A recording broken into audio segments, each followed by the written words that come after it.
some of the data that has been coming out about ALS and CTE.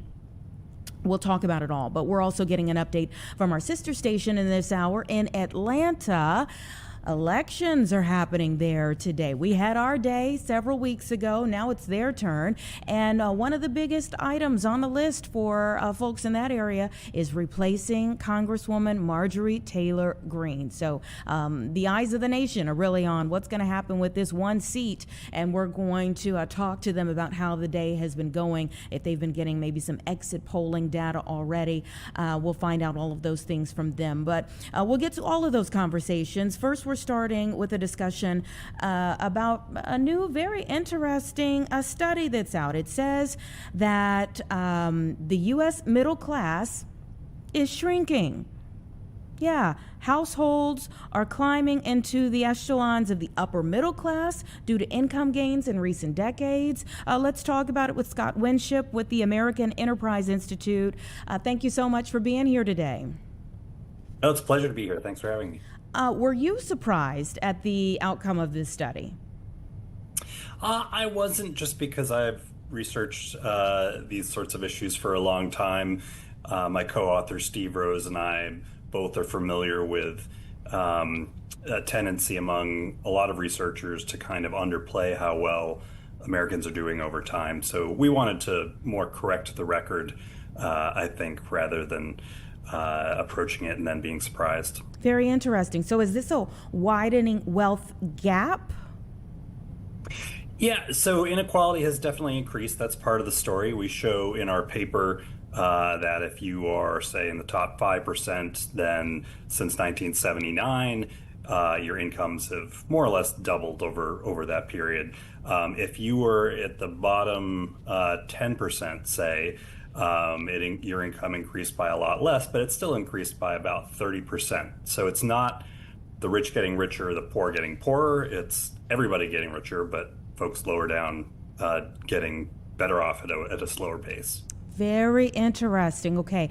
And why was 79 kind of the turning point?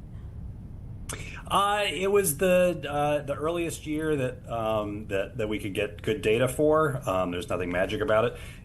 An important part about 1979 is it was a peak in the business cycle. It was right before a bad recession in the early 1980s.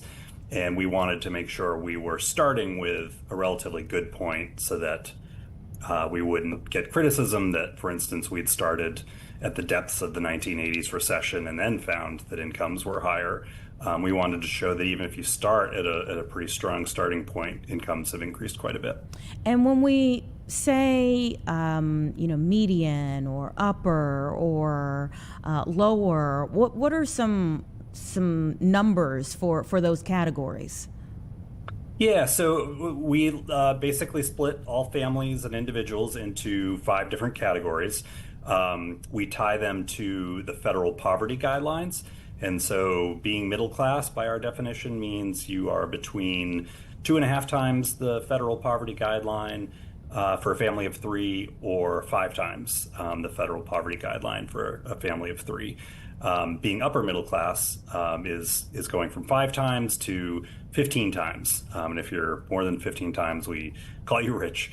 But these are all tied to the 2024 poverty guidelines. And then we adjust everybody's incomes in every year to account for the cost of living. And we put everybody's incomes in family of 3 equivalent amounts. So if you're in a family of 6, you don't actually need twice as much income as a family of 3. You need more income, but less than twice as much. And so we say in the paper exactly how we make that adjustment. So what would the income be? I mean, are we talking, Sure, yep. In the hundreds, 200s? So our paper focuses on the middle class. That ends up being ranging from, I think, $133,000 in today's dollars, all the way up to about $400,000 in today's dollars. So if you're in that range, for a family of 3, we say that you're upper middle class. Above that, we say that you're rich. Below that, I think our cutoff for the middle class ends up being about $63,000 up to $130,000 for again for a family of three. If you're a family of four, those numbers are a little bit higher. Oh, and is this inflation and just adjusted over time? Yes, absolutely. You have to do that, or else incomes can double, but then the cost of living doubles. So people are no better off in that case, even though their nominal incomes have doubled. So it's essential that you adjust for the increase in the cost of living over time, for inflation, and we've been careful to do that. So what were the takeaways for you all after getting this information? Yeah, I think the takeaway for us is that if you want to know whether people are better off over time, if the middle class is better off over time, you can't define these classes in such a way that if everybody's income doubles, the middle class is the same size as it's always been, right? Some of the reports that we criticize use a measure where that would be the case. Everybody's income doubles, and there are just as many people who are short of middle class, or just as many people who are middle class, just as many people that are above middle class. We think that's not a good way to measure how Americans are doing. If everybody's income doubles over time, that's pretty big progress. And so our bottom line is when you think about how people are doing in the way that I think is intuitive for most people, Americans have done pretty well over the last 45 years. And it's been pretty broadly shared, even though there's been rising inequality as well. The rising tide has really lifted all boats. And are we looking at the fact that 100, 200,000 in one state could feel like 50 in another state? Yeah, that's a great point, and that's something that researchers have a really hard time adjusting for. We have a pretty good sense of how you adjust for the change in the cost of living over time. We don't have a very good sense of how you adjust for the cost of living being higher in some places than in others. That said, when you're looking at national figures, the overall national adjustment that we make will understate the fact that in places like San Francisco, probably Chicago, the cost of living has increased more than it has at the national level. On the other hand, there are a lot of places in the country where the opposite is true, where the cost of living has actually risen less than it has nationally. So our assumption is that kind of the places where we underestimate how much the cost of living has risen are balanced out by places where it's underestimated. Mm-hmm. And what made you all want to look into this? I think both Steve and I get frustrated with a lot of research that comes out that doesn't think harder about how to measure different things, whether that's inflation, whether that's incomes, whether that's unemployment. And we feel like there's actually too much research out there that comes to the wrong conclusion, and that consistently underestimates how well the economy is doing. And so we want to correct that and show that the American economy certainly has its problems, but it's not the case that the middle class is dying or being hollowed out, and we shouldn't make policies as if that were the case. There's a limited amount of money, there's a limited amount of time and attention that policymakers can give to different groups. And better for us to focus on people who are really hurting and who need help, rather than think that even the middle class is doing badly.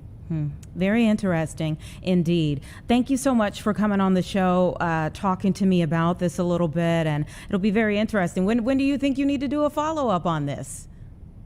I don't know. Maybe we can talk again in 25 years. I'm actually doing a follow-up analysis looking at Chicago specifically. Coincidentally, I was doing that before this got scheduled. But so we'll have some results that are specific to Chicago. Okay, now wait. Soon. What exactly are you looking at for Chicago? Yeah, we do need to bring you back on when you get that complete.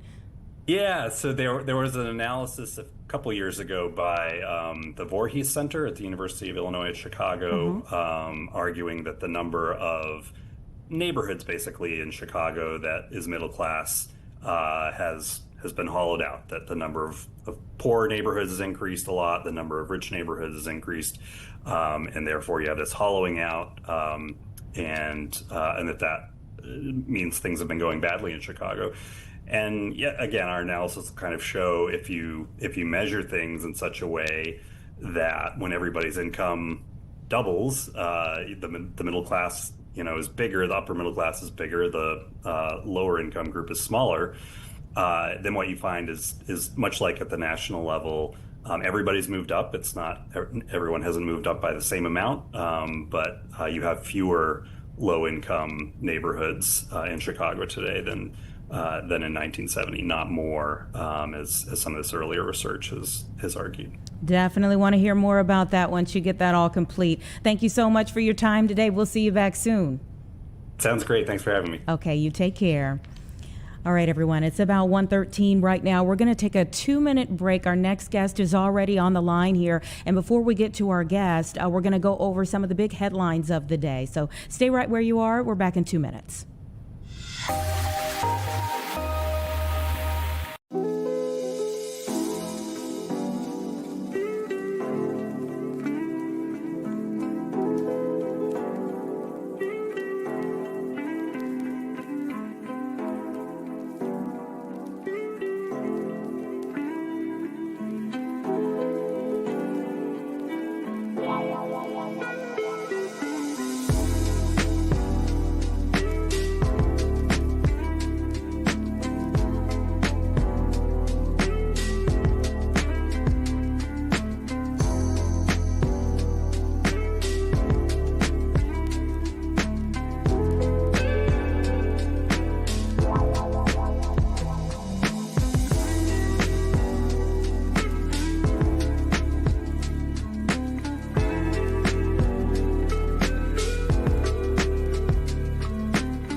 All right, welcome back, everyone. It's 1:15, and before we get to our next conversation, let's talk through some of the big headlines of the day. We know this Tuesday that powerful Iran-backed militia, it's an Iraqi militia that's connected to Hezbollah, that they've released a statement saying now that they have released an American journalist. Her name is Shelley Kittleson. She was kidnapped from a Baghdad street corner last week. So there's been a lot of conversation as to whether she would be released before there would be more, interaction, more. Obviously, we're waiting for this deadline by 8 p.m. Eastern time, so 7 o'clock our time here in Chicago, to see what's actually going to happen in Iran. The president has issued huge threats, monumental threats to Iran and all of its people, that their civilization, he says, will be wiped out if this deadline to come to some type of agreement does not happen by 7 o'clock our time tonight. And so there was a lot of conversation when she was kidnapped by this Kataib Hezbollah, that whether she would be released before escalation or whether this would then start to be used as a part of a bargaining chip of sorts. So we did get word that she has now been released. Again, that is Shelley Kittleson, who was a freelance journalist, 49 years old, and was taken last week. She has now been released. Also, I told you at the top of the hour that we received word today about Steve Mongo McMichael. You know, we lost him last year. Last year, there was such a swing of emotions between losing him, but then also seeing this moment where his widow now was able to go out on the field and receive his jacket, his Hall of Fame jacket that he worked so hard for so many years with the Bears. And you know, we knew that he had battled ALS for a while, but now we have confirmation that he was also suffering with stage 3 of 4 CTE, chronic traumatic encephalopathy, and we hear that so often with football players, and many people have, you know, started to question football from you know, when kids start so young all the way up, and what needs to be done. And so we got that word today that yes, he did have CTE as well, that brain trauma. We're going to find out more coming up at about 1:30 from the CTE Foundation about concussions and CTE protocols and more. So we'll be talking to them about all of that shortly. We also know today that union workers are still rallying in Indiana after being locked out. Yeah. Locked out in NIPSCO. We have done so many stories about NIPSCO and you know, people in Northwest Indiana especially that have let us know about their skyrocketing bills. Well, we're going to talk a little bit more about that too later on this evening. You'll see that on the evening newscast about those union workers and their continued rally. But we also have Eyes of the Nation on Georgia today. They are in the midst of elections, and that's going to get us to our next interview as voters in Northwest Georgia are going to the polls in this congressional race to replace Marjorie Taylor Greene, who became such a figure in the political world. Let's go ahead and bring in from our sister station in Fox Atlanta, reporter Deidre Dukes. Thank you so much for joining us here today in Chicago, and tell us how the day has gone thus far. Well, Anita, we have visited a handful of voting locations here throughout the day. 10 Northwest Georgia counties comprise Georgia's congressional 14th district, and I can tell you that foot traffic has been steady. Now, this is very much traditionally a Republican stronghold, but with one Democrat and one Republican vying to replace former Congresswoman Marjorie Taylor Greene in this race, Democrats are hoping to flip this seat. Now, the Democrat in the race is Sean Harris. He actually ran against former Congresswoman Greene back in 2024. Now, in that race, she beat him by a very wide margin, by some 28 percentage points. He is now vying to claim this seat, to win this seat against Republican candidate Clay Fuller. Now, Fuller has been endorsed by President Trump, and as you said off the top, the nation is watching this race tonight. And Democrats do hope, although this is a very red district, they do hope that with concerns over the economy, immigration, and also the war in Iran, that, Anita, they can flip this seat tonight. Has Marjorie Taylor Greene said anything about, you know, who she supports between these two men? You know, she has, since leaving office, really been strongly condemning President Trump. But is she supportive of the person that he supports now in this race to replace her? She has been very outspoken, as you said, in denouncing some of President Trump's actions in recent months, including most recently his engaging the United States in the war with Iran. But as for this particular race, she has not endorsed any candidate either in the main election or in this runoff. She has stayed out of it and has been very quiet as it pertains to this race. She was very popular here in this district, and so had she done so, you'd have to imagine that it may have possibly helped whichever candidate she endorsed, but in fact she hasn't done so. Very interesting. And then I'm wondering what funding looks like in this. I mean, yes, President Trump has come out to endorse the Republican candidate, but really has the Republican Party poured money into this district, into this race? Do they feel like it's needed since it's still a conservative district? Well, we do have to say that we have seen a great deal of support on both sides, big names coming in to campaign for these candidates, to help fund these campaigns. Of course, President Trump was here some weeks ago, and Republican candidate Fuller's name was one individual, along with some of the others here running for a statewide office, that he did publicly endorse, telling his supporters that he was standing behind this person and he needed him to cross the finish line. At the same time, we've also seen some big names in Democratic circles come out in support of the Democratic candidate Sean Harris in recent months. And who were some of those names? I would love to know, since, for Georgia, for the Atlanta area, you do have really well-known nationally names for the Democratic Party. And that's right. We have seen Senator Warnock, for instance, voice his support, actively supporting this candidate. And then also we've seen Pete Buttigieg actually out on the campaign trail endorsing and supporting this candidate as well. This is a tough race. Everyone knew it coming in on the Democratic side, a tough race, but this is one that they do believe they have some chance of possibly turning, given the current political climate, I guess you could say, here in the country right now. Mm-hmm. And nationally, well, how would this, obviously each seat kind of has its own politics, but it does fit into the scheme nationally for Democrats in Congress should a Democrat win that seat. And that's, of course, as you know, Anita, trying to close that gap, narrow that gap as far as the majority in the House, trying to gain the majority. And with each seat that Democrats take out of the hands of Republicans, with each seat they win, they flip, it puts them closer to that goal. So what's your feeling at this point in time? I mean, if you've been covering this lead up to this race, does it feel like there's enough momentum for a Democrat to win this seat? Or does it feel like this will likely stay at least with Republicans, even if it's changing who the Republican is in that seat?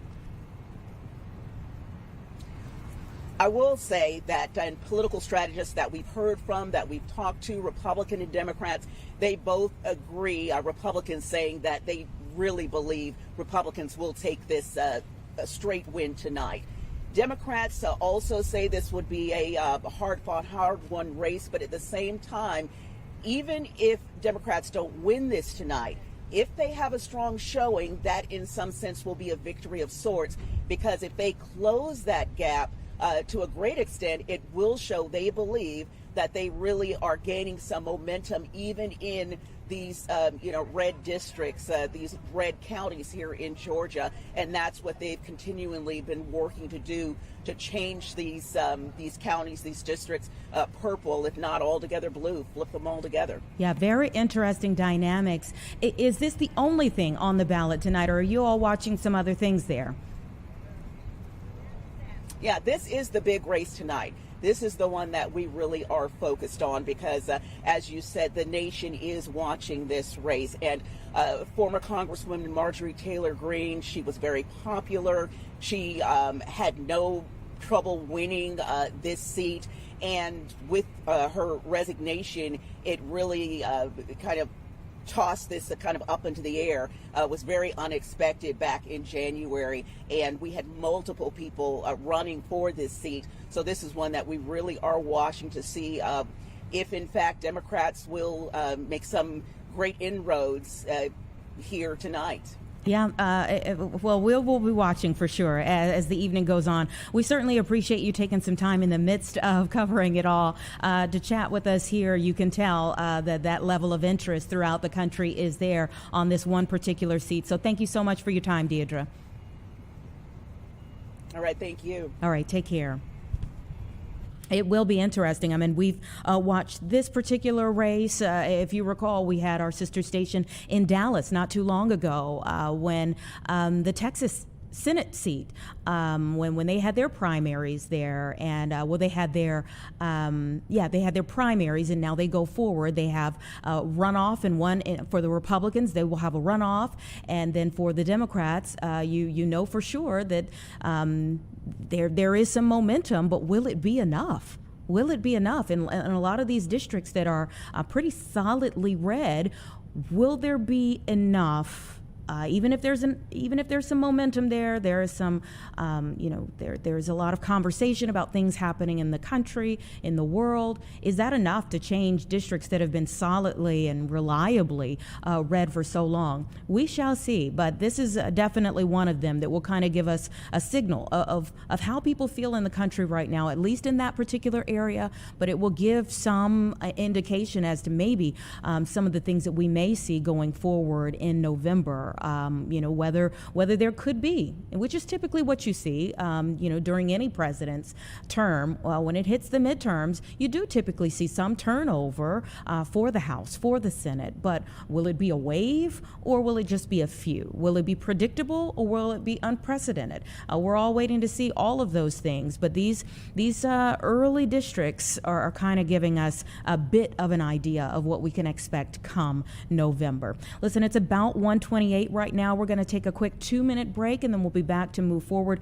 with our conversations from here. And we are getting ready to move forward to that conversation about Steve Mongo McMichael, just a huge figure. Well, in stature, but also in spirit, and meant so much to the city of Chicago and all Bears fans. And it was so sad to see his journey at the end of life.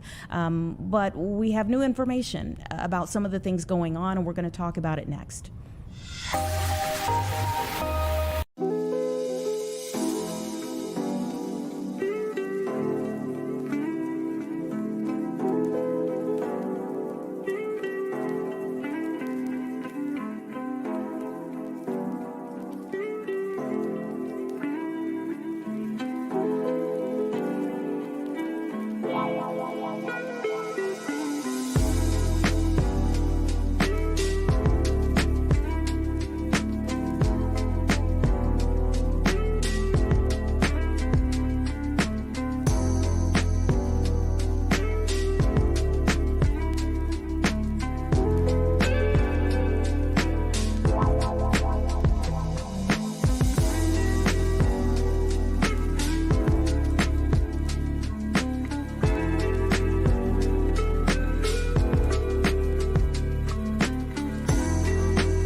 All right, welcome back, everyone. It's 1:30 right now. I want to tell you about a little breaking news going on in California before we get to our next conversation. You can see here the road closures in this area. Let me give you the information behind it. We know that the Stanislaus County Sheriff's Office in California is assisting with the shooting involving agents from U.S. Immigration and Customs Enforcement. That's ICE, okay?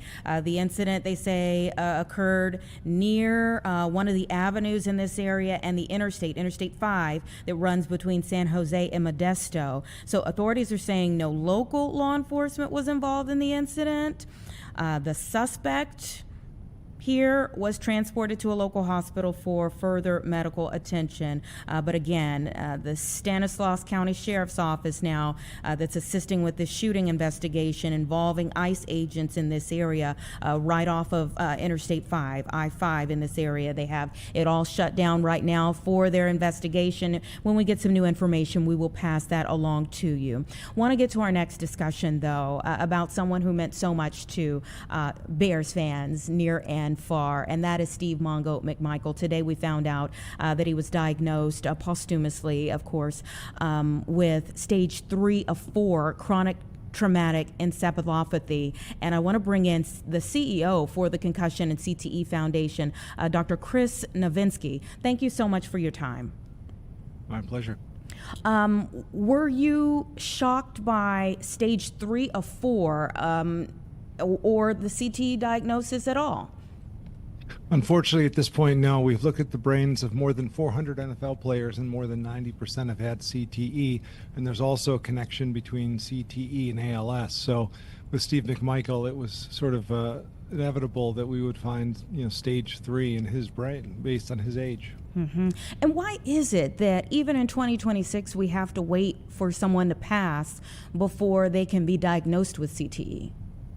So he was diagnosed at the Boston University CTE Center, and we co-founded that center back in 2008 as the first center in the world focused on CTE. So we learned about punch drunk about 100 years ago in boxers, and then everyone just sort of stopped researching it. And so the issue is we should be able to diagnose CTE and differentiate from Alzheimer's and some of these other diseases, but we haven't done the work yet. So we are furiously researching this, studying living people, deceased people, to try to find a way to differentiate it from these other diseases so we can get to work on finding a cure. Are there things that kind of give signals ahead of someone passing that say that they likely have it? So there's a criteria called traumatic encephalopathy syndrome that's being used in research. And then the two criteria are the progression of cognitive disorders, including dementia, as well as neurobehavioral dysregulation. So that might be people that become impulsive, people that become aggressive. We often see issues with addiction. So those do help predict who has CT and who does not. But that is only helping with people who are symptomatic. And we know this disease begins in your teens or 20s while you are an active athlete. And then, but at that point, it's microscopic. And then it just continues to progress after you stop getting hit in the head. And it would be very helpful if we could learn how to differentiate it in your teens and 20s when it starts, so that we could figure out how to stop it then before it starts destroying neurons in a big way. But that'll require much more research. And when you say showing up in teens and 20s, that really is why a lot of people have started to second guess, even putting their kids in Pop Warner football. Yeah, and frankly, they should. I grew up in Arlington Heights. I played at John Hersey High School and played at Harvard University after that.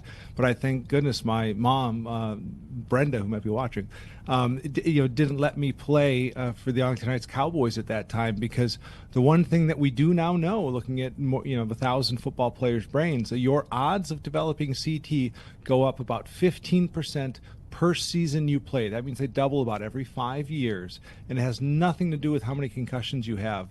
It really has to do with how many hundreds of hits to the head you have taken. And so if you do choose to start your child at 5, instead of waiting until high school at 14, you might be doubling or tripling their odds of having CT when they're older. It's just something we haven't learned yet, though, because to be honest with you, if you choose to put your child in tackle football, you might be deceased before you see what happened to them. And so we have to learn from this sort of snapshot we're getting now into athletes who've played in the generations ahead of us to help appreciate what we might be doing to kids now. Another thing to appreciate on that level is that this was a big issue 15, 20 years ago when we first started seeing CT in football players. I noticed that the narratives have shifted, that we think that it's gotten safer. There's no evidence that football has gotten any safer. Guardian caps do not work for high school football players. They are not helping prevent CTE.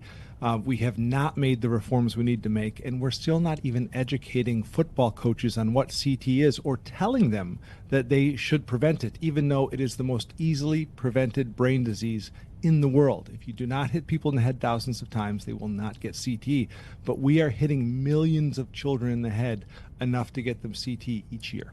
Oh my goodness. And you launched into really where I wanted to go with this for the next line of questioning, and that is about what reforms you think need to happen. I mean, yes, we see the Guardian caps now on more athletes, and still there's the option. So listen, I mean, a part of this is the fact that if it's not mandatory, and someone's in their full masculine, prime of life, a lot of them don't want to wear these things. And even if you think about some of the athletes who we've seen get horrible, and I'm definitely thinking about Tua down in Miami, horrible concussions right in front of us, but he still has the option to play and therefore still wants to be out there. Well, it's why we need to continue to sort of have this conversation, because 20 years ago, this was all about trying to get people to take concussions seriously, and now we do. But the one thing we've learned from doing decades of research is that the concussions are not what we should be talking about when we're talking about CTE. Whether or not you get knocked unconscious does not predict whether or not you will get this brain disease. And then the Guardian cap side, it's important. Families don't know that the product that the NFL is mandating their players to wear is not even the same product that they sell to high school and colleges. The one they sell to high school and colleges, the NFL rejected because it doesn't even work in lab tests. So that shouldn't even it shouldn't be part of the concussion conversation or the CT conversation. The two most important things that we can do, number one is we need to stop hitting kids in the head. Like our campaign is called "Stop Hitting Kids in the Head," and we are not winning. But the idea is that sports began, at the college level, frankly, more than 100 years ago. They became pro because people could make money. And then when people could make money, there was a race to see how young you could enroll children. No one ever thought to may have a different version of the game for kids that they do for adults. It's fine if adults want to risk their lives out there, but it's not appropriate for children. And so in football and rugby, there should be no tackling before high school. In soccer, there should be no heading the ball before high school. In ice hockey, there should be no checking before high school. And they're the one group that's listened to us on this. And there is no checking now until 13. But that is the number one thing, is that we raise the age at which you can start giving kids CTE. I mean, I just got to phrase it that way. We shouldn't be giving 10-year-olds CTE. Then number two, we need to change how we practice these games. And football's the worst for that, in the sense, like when I played, we would hit 3 days a week for every game. It should be, you should almost get hit never, and you should only get hit in the games. And if we did that, you would reduce their hits by more than 50%, and you might reduce their CT risk by 50%, but that would require us to retrain football coaches on how to teach football without hits to the head. Our military advisors say it best. When they practice war, they don't use live bullets. And when we practice football, we should not be using live bullets. We can. There are coaches like Buddy Tevens at Dartmouth, who recently passed away, who did teach us how to do this, and no one followed. And so right now, when you sign up for football, you're rolling the dice with CTE, and you can guarantee that no one's going to tell you about it. And that's wrong, ethically and morally, considering 95% of the people playing football in this country are children. And so we need football to acknowledge this and then take steps to prevent it, or else I'm just going to keep diagnosing my friends with this. I mean, I literally have pictures of two teammates from Harvard on my desk. Number 87, our captain, Chris Eitzman, my strong safety, Mike Brooks, both dead, both with CTE. Wow. And died from reasons related to their behavior changes. So this is a real issue. And so Steve McMichael gives us a chance to hopefully save others. Well, I certainly hope so. Thank you so much for your work over the years. We can only hope that the numbers come down over time and don't keep going up. But that requires a lot of different things from a lot of a lot of different levels. You hit the nail on the head in terms of the amount of money that goes into football then makes it hard for change to come when there are so many people who make money off of those hard hits. Yeah, nobody in football wants you thinking about CTE while you're watching it and how many players on the field may already have it. And so we aren't able to have a real conversation about it. I am excited that we are working with people in Illinois to change that. There are members of the Assembly like Sue Resin who are trying to advocate for bills to require education on this. But we have a lot of work to do. I look forward to coming back to Chicago April 23rd at the Staley to celebrate Steve McMichael and all the other folks who have taught us about CTE and help us try to change what's happening here and hopefully find a cure. I'm sure it'll be a beautiful celebration, but also the most important thing is raise awareness and funds needed for that research moving forward. Thank you so much for your time, Dr. Nowinski.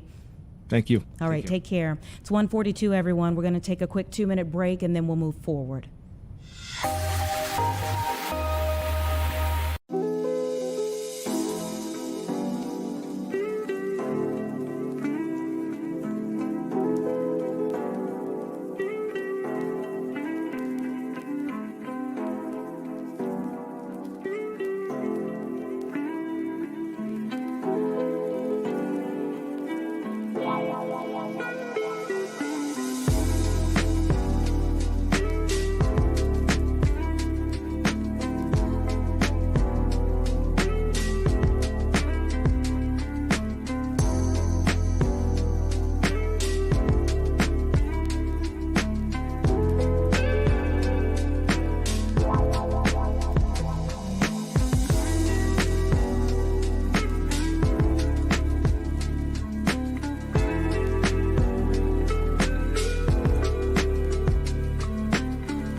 Welcome back, everyone. We're approaching 1:45 right now, and Chicago Public Schools have opened up the applications for next year's preschool programs. That's 2026, 2027. I have Leslie McKinley, the Chief of Early Childhood Education for Chicago Public Schools, joining me now.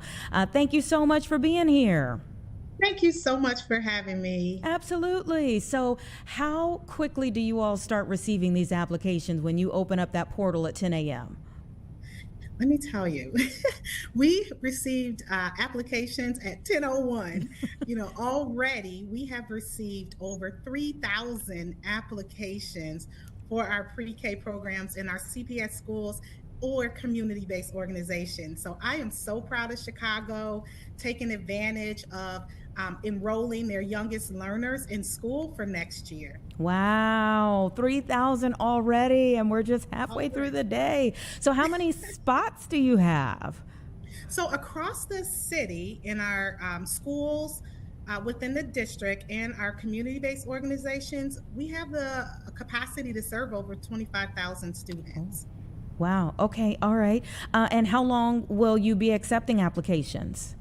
So our application stays open year-round, but if families really want to have an opportunity to maximize their chance of getting their top program choice, we encourage them to apply over the next 3 weeks. And we do that for a reason. We know this is a big decision, deciding where you're going to send your youngest learners. And we also want you to do some research. And so this 3-week initial application window provides just that. It allows families to search on the website. We have something that we call in the district pre-K week, which is next week. The 13th through the 17th, families have an opportunity to go behind the veil and come into schools. Schools are opening up their doors to families through tours or activities, so families can have an opportunity to meet the staff and meet the principal of schools that they are considering. Tell me how important an opportunity like this is for children in the long run, that they get to start in preschool, and the fact that this is free. Yes, I think one of the most important things is that it is free. And we have programs all across the city in all 77 community areas. And it's important for families to take advantage because pre-K builds those essential foundational skills that ensure that children are ready for kindergarten and for their long-term academic success. Pre-K also builds that independence, right? Sometimes it's hard to separate from mom, but pre-K, as the students come, they build that independence. They build those social emotional skills. They build the ability to regulate their emotions and their feelings, which we know it's so important, not only for kindergarten and beyond, but it's essential for life. We got to work in community with folks.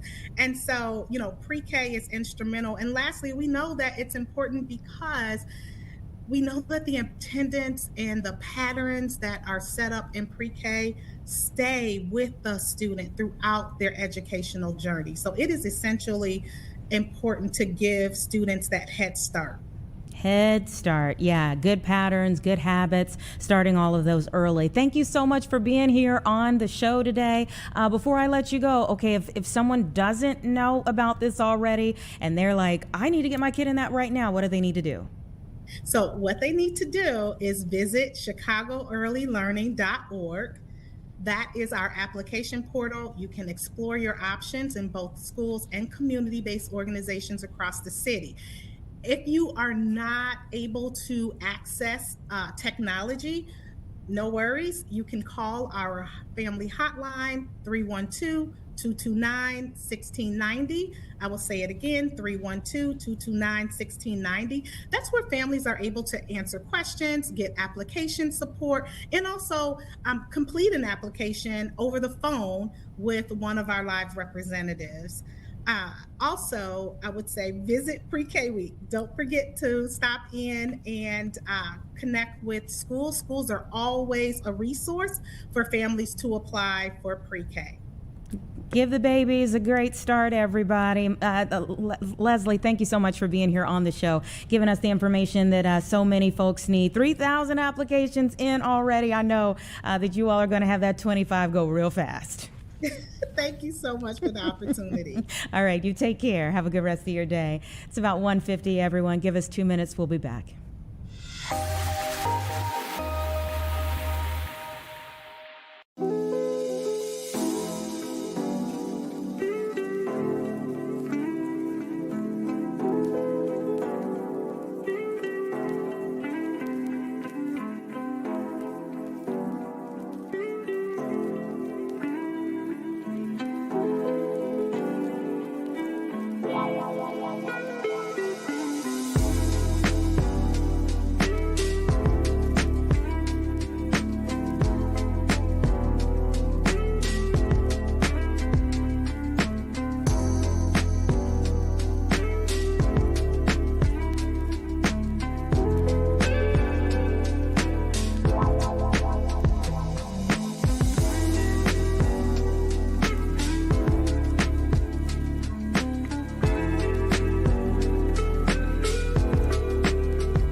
right, 151, and it's not often at this point in life that I report on something for the first time ever, but I can truly say I've never reported on a bear napping until now, and it is one of the most clicked on stories on our website right now about this stolen teddy bear from a chocolate shop here in our area, the Rocky Mountain Chocolate Factory. And I want to bring in the owner, Tyson Minnick, to get the details behind what happened. Tyson, thank you so much for being here on Chicago Live.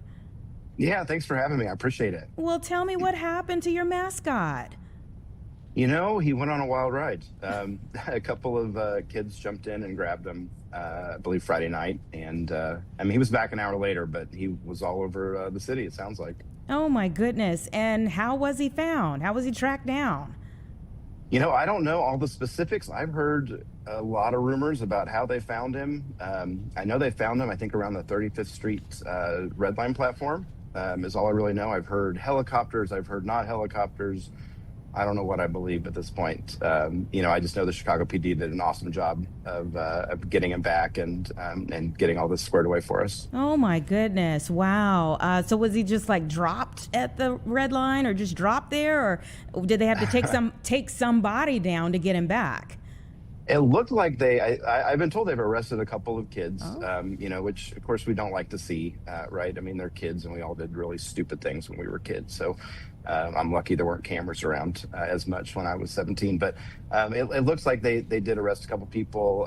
I've seen videos, probably the same videos that you've seen of poor Truffle sitting in a squad car and sitting on the side of the road. And you know, I don't know all the specifics yet, so we're kind of learning day by day. It's happened so quickly. Poor Truffles! Oh my goodness! All right.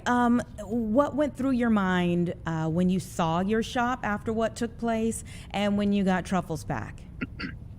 Well, first, I mean, we're brand new, right? We just opened. And so for us, you know, we want to introduce ourselves to the city in a positive way, of course, but, you know, this wasn't what we expected. So this was you know, I'm hoping it's not going to be a negative thing. And we certainly don't want that to be the case.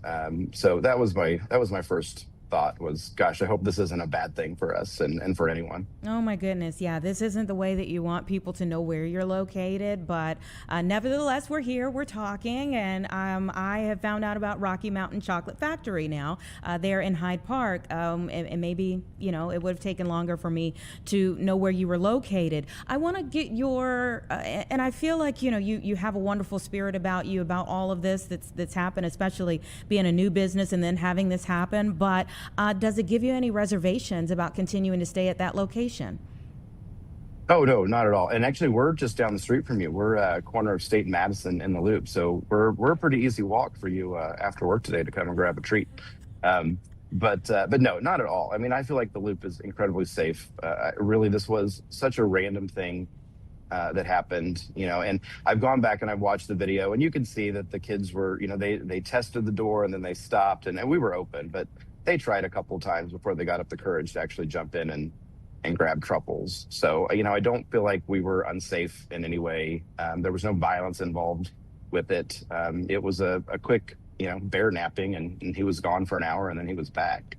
So 2 weeks we had teen takeovers in the city. One that was downtown that you know, Truffles suffered a bit of a you know, bear napping for, and then also yeah. And then also one that was in Hyde Park, and they were kind of back to back, which has a lot of people revisiting this conversation about what needs to happen to curtail these teen takeovers. What are your thoughts on that? Yeah, well, the truth is, I don't have the answer, of course. Like a lot of us, I do think it's a problem. I've watched it unfold, like all of us, and you know, we had one, you know, not too long after we opened that was just, you know, a block from us, I think, by the Chicago Theater. So, you know, it is alarming. I hate to see it. I don't know what the answer is. I think the Chicago PD, I think they're doing an awesome job of, you know, trying to, you know, manage the situation. I don't know. I'm not the right person to fix it.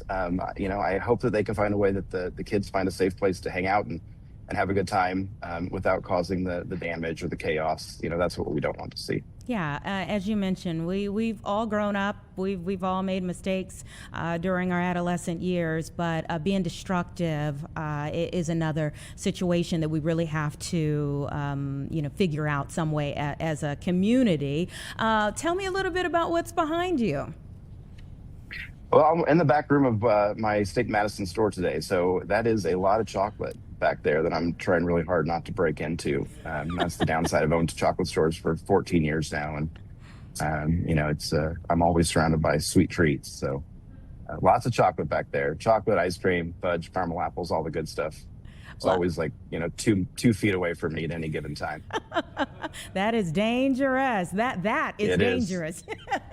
Yeah, we certainly appreciate you being here on the show. I hate, yes, that it is under these circumstances, but I'm so glad that the Truffles is back with you, and that more harm wasn't done, of course, and that we now know where you're located.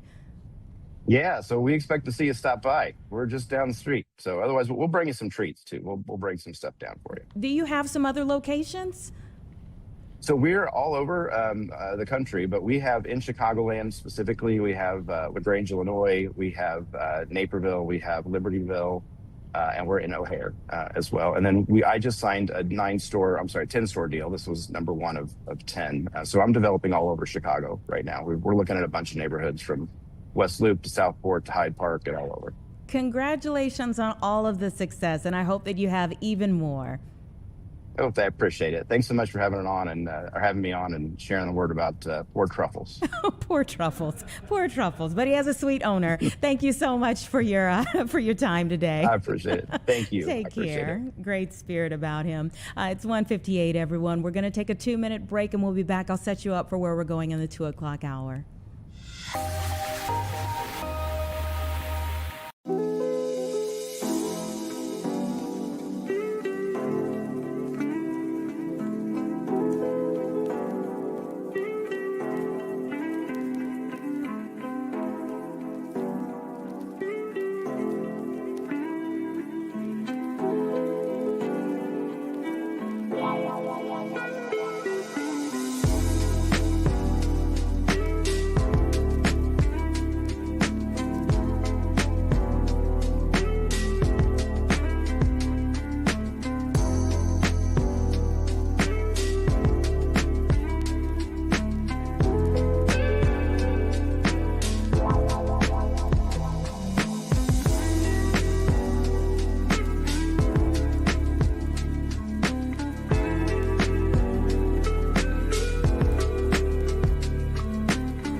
Welcome back, everyone, to our 2 o'clock hour here for Chicago Live today on this Tuesday.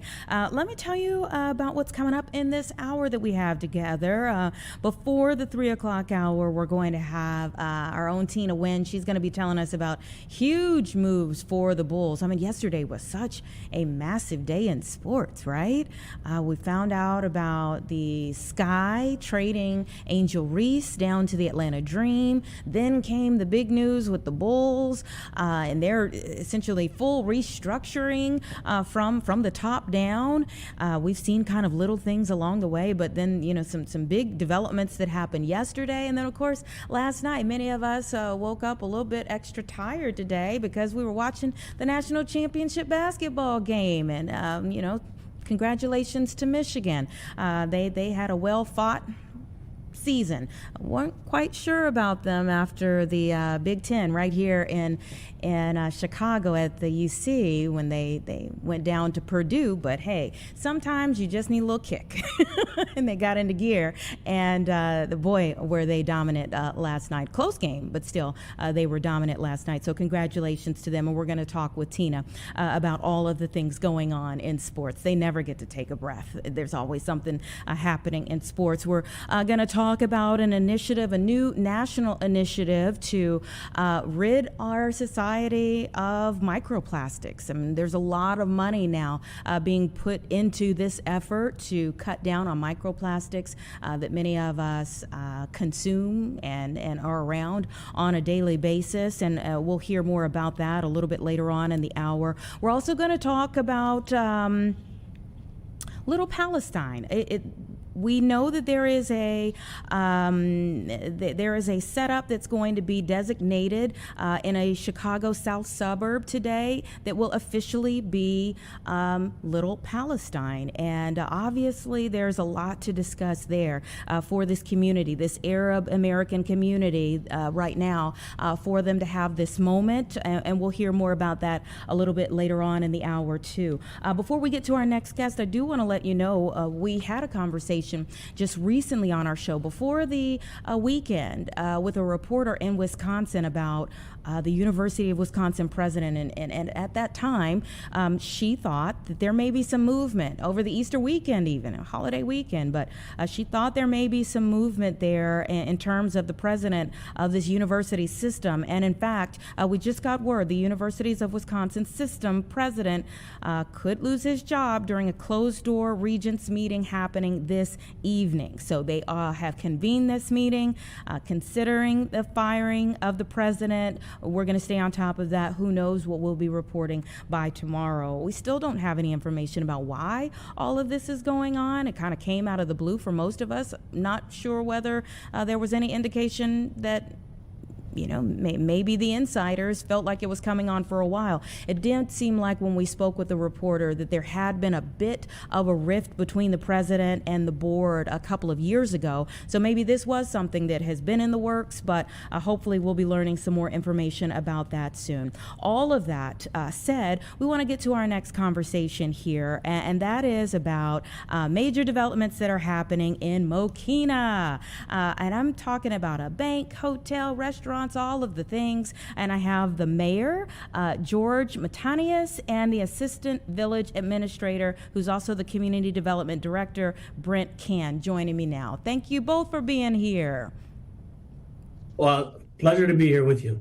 Thank you, Anita. Mayor, did I say your last name correctly? It was very close, perfect. Correct me. I like to get people's name right. I think it's a sign of respect. How do you pronounce it? You said Matanias, it's Matanias, the same, very close. I mean, I think the Matanias, the way you said it, is the Greek way to say it. Matanias is a little Americanized. Aha, okay, all right. If you say Matanias, then I'm going to say Matanias. All right. There you go. So tell us about these developments and the moment that you're in, how you're feeling about it. We're feeling very well about it. I think we have some great developments coming to Mokina. We have a hotel, Statebridge Suites.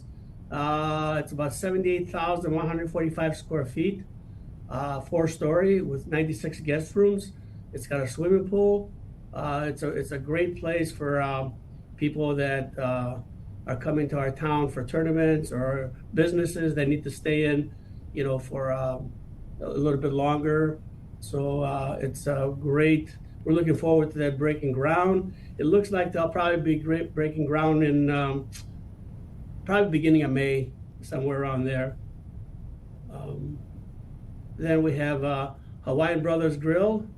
It's a quick serve restaurant with drive-through. They serve lunch and dinner. It's Hawaiian plated. So it's obviously by the name Hawaiian Brothers. And also in the same kind of a multi-tenant building, they're gonna be crisp and green. It's a salads and grain bowls, also lunch and dinner. I think they open up at 8 o'clock, I think, in the morning though. And then we have Lakeside Bank, 2-story, 8,400 square feet, 3 drive-throughs. That's on 199-94 South LaGrange. It's got a second floor for conference rooms, and they are willing to open those up to the community also if they wanted to use them. We have Emerald Social, a 5,965 square feet restaurant with a food truck venue, outdoor entertainment area, and they're gonna have like events for every season going on outside there. It could include bands, or it could include different things that they do for different seasons. So we're looking forward to that. It's a kind of a unique development with a restaurant and food trucks also in the same area. Well, that's quite the list, and congratulations on it all. I'm wondering, is it the result of like people's demands for more business in the area, or if you're meeting the needs of a growing community? A little bit of both. A little bit of both. I've been elected. I've been here for a year as mayor. I got elected last April, and you know, I just let developers know that our door's open. Come on and join us. And we've been trying to bring in businesses that the residents want, and also sales tax revenue businesses also. Yeah. Mm-hmm. You talked about, you know, places where conventions can convene, or where you know, tournaments can be held. You all have some prime location there in Mokena, being right off of I-80 and Route 45. Talk a little bit about that, how that plays into things. Yes, we have a lot of open area that right now we're working on a bunch of developments that are looking to go in there. Can't talk about them yet because they haven't come to be. There's a lot of things that we're discussing, including sports domes and you know, retail type of businesses in our industrial area, which is it's key for us.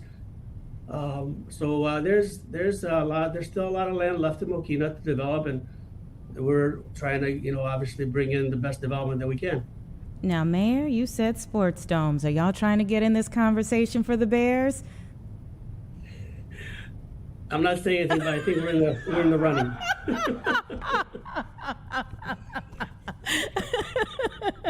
We're running. I think we're like 1,344th place right now. Listen, I'm super excited for you all. I'm sure the community is too. Well, I say I'm sure the community is too, but I would honestly like to know, you know, sometimes people in communities that don't have as much development kind of want it to stay that way. Are you getting any pushback on some of these things coming up? Actually, what the good thing about Mokena and the way that we're working everything is, even though we're expanding and growing, we're still keeping our charm, our small town charm that we have with our downtown area, which is growing now, it's expanding. We have restaurants there and more coming. So there's a lot of things that we want to keep the charm of Mokena still where it's at, but also, you know, move ahead and progress. Mm-hmm.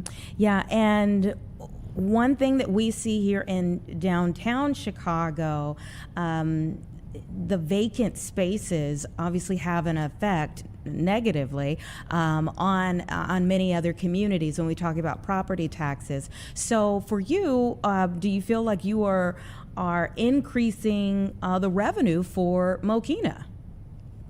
Absolutely, yes, we are. And empty spaces, we really don't have much of that in Mokena, and this is why I say we're looking to bring businesses for sales tax revenue to Mokena, you know, to our town. That's going to enhance our town and help our community out. Mm-hmm. All right, Brent, I need you to hop in here. We need to know how you're attracting these businesses. What do you tell them about coming to Mokena?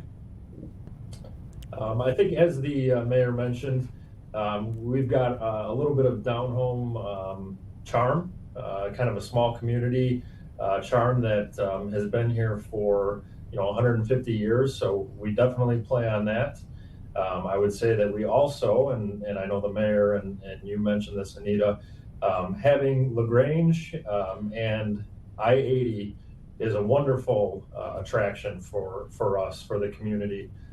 The amount of vehicles that traverse that area every day, the opportunity to be in a number of different communities within a matter of minutes, is really an attraction for us. We also have 2 Metra stations in town, so the ability to get to get these folks to stop in Mokina, that's really what we're looking for. And so some of these attractions are directed at that, not just a pass through, but to try to capture some of those folks that are traveling through to another destination. Yeah, and what's good about it too, we're, like Brent said, that we have LaGrange and I-80, and then there's Harlem and I-80, and we got 191st between those, so it's easy access for people to get on the expressways from both sides. Yeah, and I see you all are. This is maybe a part of a comprehensive plan for the next 10 to 15 years. So, tell me. We're getting very close to completing our comprehensive plan right now. I think we're going to be going out to the public and show them. This has been going on for about 1.5 years or so, the comprehensive plan, and it's coming to an end now, which will help us, throughout areas where we want to develop.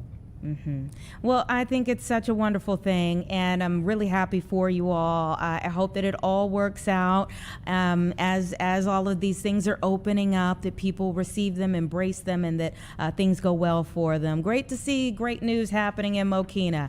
Thank you both for being here on the show. And thank you for having us. Appreciate all right. it. You take care. You too. Bye-bye. 2:13, everyone, and it really is. It's good to be able to talk about businesses happening. I mean, we had a conversation just recently about Ford Heights and some of the businesses that are starting to open up there, and it helps so many different things. Like we had the conversation about the businesses that were coming back to Ford Heights, and soon after that, we found out that like even the Boys and Girls Club was coming back because they were able to get some state funding in order to come back. When you have a lot of just vacant land and these kids are growing up in an area where they're not really seeing a lot of promising things happening, job opportunities coming, all of those things, it matters in the long run. And so I love to be able to report that all of these different areas are starting to have some booming economies. We love to see that. It's about 2:14. Give us 2 minutes and we'll be back.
right, everyone, 2:16 right now. As we come back, I want to tell you about a few major stories that we're following today, both right now and through the evening, as you'll be seeing them on our evening newscast. We know that a man was charged in connection with the killings of at least 4 people in Gary, Indiana, more than 20 years ago. You know, there have been times when we've had either podcasters or law enforcement officers here on the show that have talked about cold cases and the dedication that comes into staying with something for decades. Well, this is another indication that sometimes the arc of justice is, long, but not denied.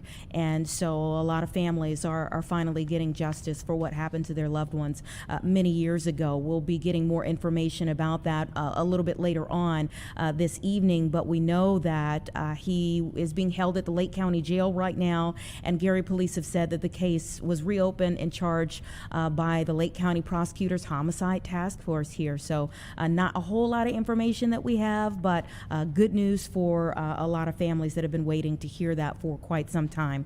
Also, the big story of the day is President Trump's deadline that he has given for Iran to come to some type of agreement to end their hostility, to open up the Strait of Hormuz.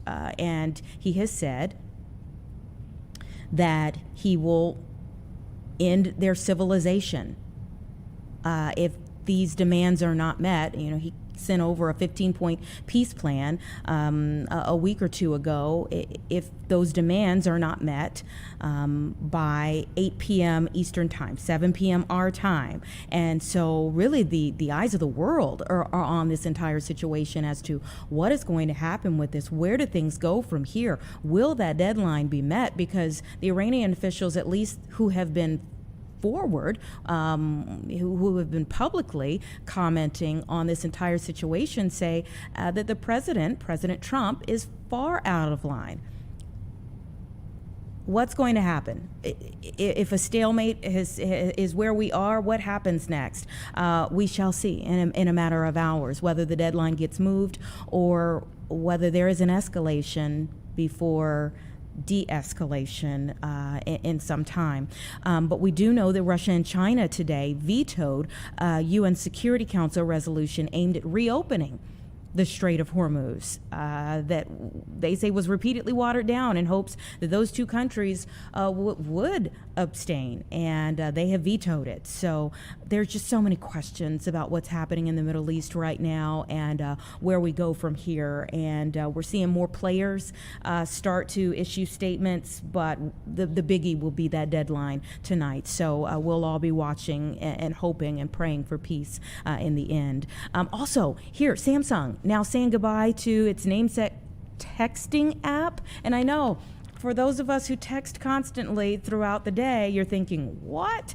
They say this is for United States customers here. They're discontinuing the texting app and that they're asking users or demanding, because if you don't have it, you don't have it anymore, to switch over to Google Messages. And so that's a big change today for all Samsung Galaxy phones that run on Google's Android operating system. I don't know. Some people may be switching over to Apple. I don't know. But another biggie, especially for the Chicago community that has known the artist we now know as Ye since he was Kanye West right here in Chicago.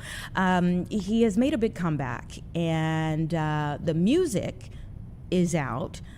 The question is, what kind of comeback can he have, really, at this point in time, with so many things that have been done over time that have hurt so many people? Can he make a full comeback? It's big because he's a big name. He has a big presence. He has a long history in music, but he also has a long history of some very disturbing things that have happened over time. And so the question is, what kind of comeback can he really have? And so he's now been barred from entering the UK, where he was scheduled to headline the Wireless Festival in July. And this is coming from that backlash over especially his anti-Semitic remarks over the course of time. Yes, he has shown some attrition. He has, stated some mental health issues that he has suffered along the way. But again, he has also caused a lot of harm as well. And so there will be a question as to who will accept his apologies and how far that goes in a time where people can just shut things down. We shall see.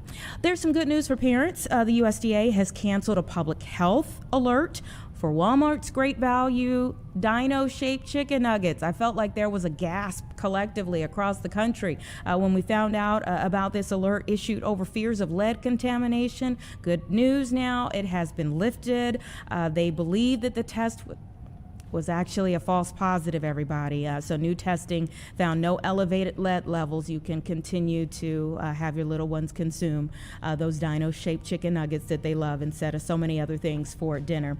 So those are just some of the headlines that we have been following. We want to get started with our conversations in this 2 o'clock hour, though, now proceeding here with a celebration for Arab Americans and Arab American Heritage Month in an area that's been designated as Little Palestine. I want to bring in Rush Darwish, who is the president of the Arab American Business and Professional Association. Thanks for coming on the show. It's great to be on. Thanks for having me. Tell me about the Bridgeview community. The Bridgeview community is full of love and full of culture. One of the largest Arab American populations in the country, also known for that region, not just Bridgeview, but Southwest Cook County, has the largest Palestinian community in the nation, right here just outside of Chicago. And today's a big day. It's not only Little Palestine Day, which is a resolution that passed in Springfield and also Cook County, but today we're unveiling a sign. Even though Little Palestine has been around for over 40 years, tonight we finally will get our Welcome to Little Palestine sign, which will be one of 3 signs that'll be coming up in Bridgeview, and all the way in Worth we'll have the 3rd sign, and we're really, really excited about it. Why do you think so many Arab Americans have called Bridgeview home? Why did that become such a hub? Yeah, I would say it's the history. Around 80 years ago, Palestinians from different parts of the West Bank, particularly Batunia is the town, where people came to Chicago and they wanted to work. A lot of them served in the military, and some eventually became business owners. And about 45 years ago, a mosque came up, the Bridgeview Mosque Foundation, and that turned into an area where many Arabs who are also Muslim moved into the region. And I would say the rest is history. Today in 2026, we're just blessed with the best restaurants, best shopping experience, not just in Chicago, but when it comes to Arab culture, Little Palestine has the best in the nation. You heard it right here. We heard it right here on Chicago Live. Love it. People in Dearborn, Michigan may have a different opinion about it, but you know what? I'm standing to it right now. Stand 10 toes down on it. I love it. So tell me, obviously this community has been thriving and so rich for so long. Why are we just now getting this designation? Yeah, that's an awesome question. I mean, what happened after October 7th, it hurt a lot of people. And I'm not getting into the politics of this. I will just say that we lost a lot of loved ones. And here we had a region of people that were hurt. And we wanted to make sure that our culture stands up in these tough times. And in November 2023, the Arab American Business and Professional Association launched the Little Palestine Project. And we have done multiple initiatives with, of course, as mentioned, the Little Palestine Day resolution. And today, the unveiling of the sign for Little Palestine. And yeah, I mean, it's long overdue, no doubt about it. But I would give you just an idea. That's how it happened. It started with pain, and now we're turning that pain into hope. That is a beautiful concept, when anyone can turn pain into hope. You mentioned October 7th, so I do want to delve into it just a bit, because this is coming at a time when, even though the focus of the world maybe on Iran and the U.S.-Israel conflict in Iran. Had we not transitioned into that conflict, really so many people were focused on the U.S., Israel, and Palestine. And what is the state of Palestine today? And do you get pushback on a celebration of a community that is still in the midst of conflict with another community that is, so prominent in this area as well? Yeah, there's definitely no pushback. I would say the one word that we receive when we share with our friends and family back home who are hurting, there's lack of water, electricity, a true humanitarian crisis, which, by the way, stems much more past October 7th. It's a 75-year struggle. But one thing I will share with you about Palestinians is that our hope and our resilience is unmatched. And when there's an opportunity to put our culture up front, when there's a chance to invite people into our home and say, this is our food, this is our clothes, this is what we stand with, oh no, the people in Palestine are proud. And we even have a affiliate here that broadcasts video and sends it back home into the West Bank on Palestine TV. And oh no, we love our culture. And even in our most difficult time, we want people to know that we are resilient and we are proud of being Palestinian. And I am proud of being Palestinian American. Mm-hmm. And for Arab American Heritage Month for 2026, tell me like the theme and some other things that are going to be happening. Yeah, well, I will say first, a Little Palestine sign project. We have three different areas that will be doing that. Mayor Brandon Johnson on April 22nd is having a reception. And I will say there's all types of different activities that'll be happening. And I don't want to plug our website, but this is where you can visit www.abba.illinois or visit littlepalestine.com. But there's a lot of different things that are happening. But if you really want to taste Arab American Heritage Month, it's available this month in April, but it's also available every day. Come visit Little Palestine. You'll love it. It's Southwest Cook County. It's in Bridgeview, stretches all the way down Harlem Avenue into Worth. And I will tell you, you will get a taste of Palestine, of Jordan, of Yemen, and so on and so forth. We do it awesome in Little Palestine. Okay, Rush, if I come down there, what are some things I need to eat? Oh, man, I'm going to take you first to El Bawadi Grill. And we're going to have a mixed grill platter, you and me. We're going to have different meats of chicken, kebab. And then we're probably going to go to a sweet shop, and there's too many, but I'm going to take you to Nablus Sweets, which is literally about 2 blocks down. We're going to have this dish called kanafa. The only thing I will share with you right up front, if you're on some sort of a diet, your cheat day is when you come to Little Palestine, because you better not be counting calories, because we're going to go off. It's that simple. Wonderful, wonderful. You just wonderful. let me know. And by the way, that's one thing with Palestinians and Arabs. We're welcoming, especially when you say you want to eat. People ask me, what do I have to offer? I don't have a lot to offer. The one thing I have to offer, I can feed you. So let's do it. Oh, thank you so much for coming on the show. Thank you for telling us more about Little Palestine and the Bridgeview community. I wish you all the absolute best. Thank you. All right. You take care. It's about 2:30, everyone. Give us 2 minutes when we'll be back.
8:32 right now, and I saw it somewhere recently that Americans consume about the equivalent of like a credit card, consume a credit card every week, that amount of plastics.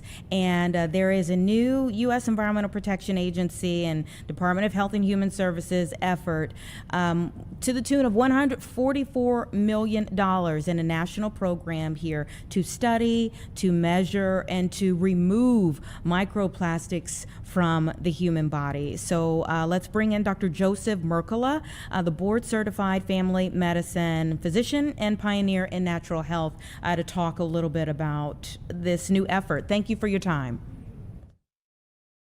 I think you're on mute right now, and we definitely want to hear what you have to say.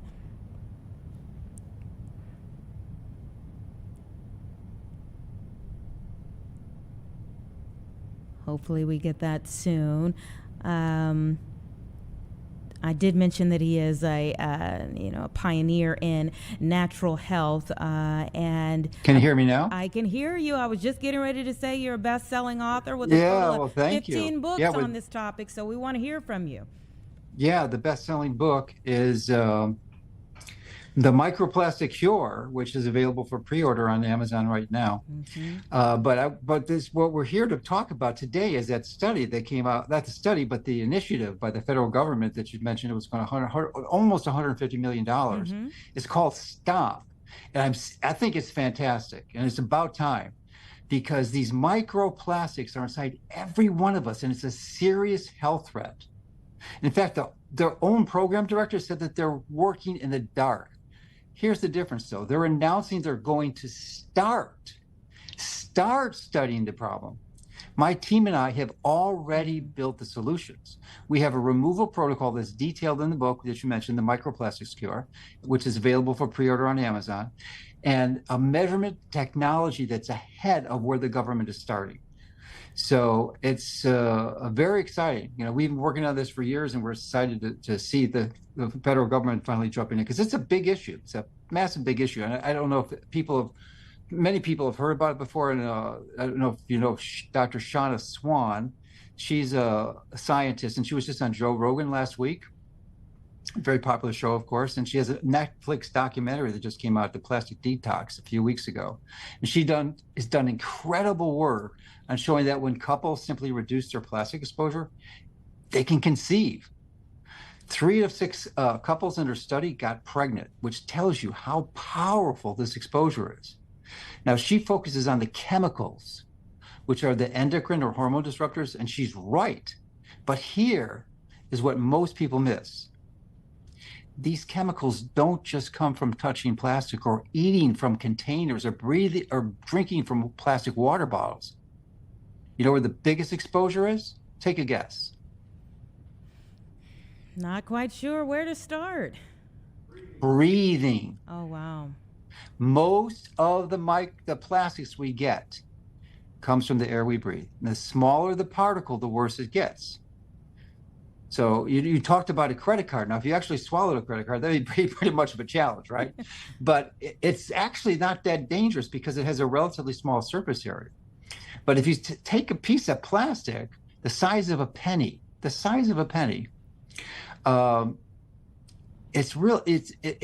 has such a small surface area. It's relatively inert compared to what happens when you break it down to really tiny size ones.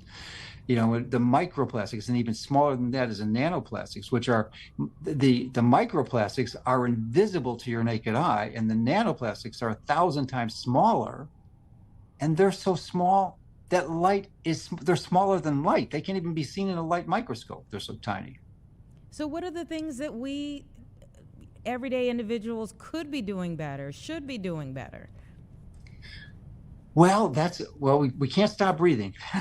that's really important. But you certainly, like what Dr. Swan had done, is she has this whole program that encourages people to get testing, and so they do plastic water bottles, plastic wraps on food, and the obvious ones. So that's really important, but it's not going to minimize your exposure to some of these others. So one of the things that you can do, as I said, the ones in the air are the most important, and many of us don't wear that. More than half of the clothes that we wear, most of us, are made from plastics. And then when you wash these plastics in your washing machine and then put them in your dryer, which is even more exposure, you can get nearly a billion plastic microparticles going into the air. And if your dryer vent is not venting outside, it's bad enough it goes outside and it contributes to global pollution. But if it goes inside, it makes it even worse for you and your family. So that's a really big one. Another common source of the plastics are the tires. Most people don't realize it. Almost a third of the plastics in the air that we breathe come from tires. Now, obviously, we're not going to drive around without tires, but it's just a point to consider that there's a massive global exposure. Yeah, and I think that so many people, when you hear about these things, and I don't know that anyone would fight back the notion that it's a problem, right? Mm-hmm. But it's more so like, okay, let's say you decide that you are going to walk more, that you won't have the tires that are causing issues. But how many other tires are there? I can count almost 100 tires right in front of me right now. So if you stop drinking out of a water bottle, but out of a plastic water bottle, but like how much am I helping myself or others just by changing my habits if everything else is already out there? Well, it does seem to be somewhat fatalistic if you understand the complexity of it, because we've got so much plastic that's produced. The first plastics were produced around 1950. And if you count, and these things don't disappear, their half-life is literally hundreds of years. And it's not like a piece of paper you put in the ground and it gets recycled into the ground. No, these things last for perhaps millennia, 1,000 years. Some of them do. It depends on the type of plastic. So when they break down, they just get smaller and smaller and smaller and more toxic to you, because the smaller they are, they're more likely to go inside your cells, penetrate right into the cells and cause toxicity.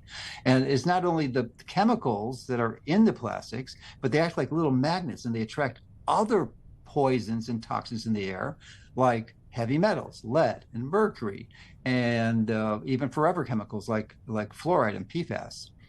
So fortunately, there are some solutions, and that's one of the elements that I discuss in my book, the new book, The Microplastic Cure. There are plant-based products that we've put together that bind and trap these particles in your body and help you eliminate them. So if you're consuming these on a regular basis, because your exposure is continuous, as long as you're breathing, you can't. There's almost no filter that can get them out of your environment. Even the best HEPA filters these really tiny plastic particles escape them because they're just so small. So they're going to be in your system. And one of the ways that you can do that is take something like this that will cause you to sort of trap these particles and help your body eliminate them. So that's a big part of it, but it doesn't dismiss the importance of the responsibility of limiting your exposure. So one of the worst things you do, summer's coming up, of course, doesn't seem like it in Chicago now, but it's coming. And when you have a water bottle, a plastic water bottle, and you leave it in the sun or in your car, that's going to, it's heated up and it's going to accelerate the transfer of many of the chemicals that are in the plastic. Because there's two things. There's the actual plastic material itself, and then there's the chemicals that are put in there and the chemicals that are attracted to it. Methods and mechanisms that these plastics can harm your body.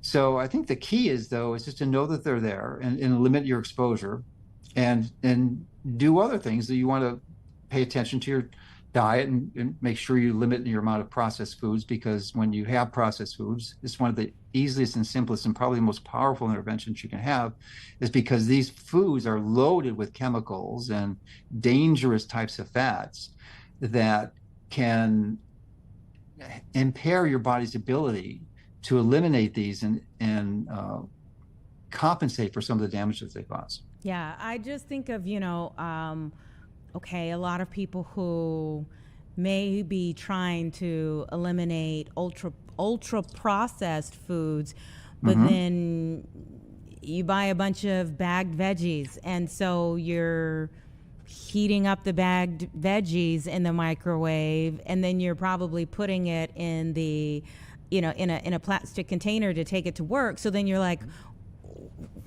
again, we've got all of these plastics everywhere. How do you really get them out of your system? Because we're in a microwave society. We want everything fast. We're on the go. Everybody's moving in a lot of different directions. How do we get them out? Well, I've got the solution in my book, The Microplastics Cure. This has not been publicly available ever.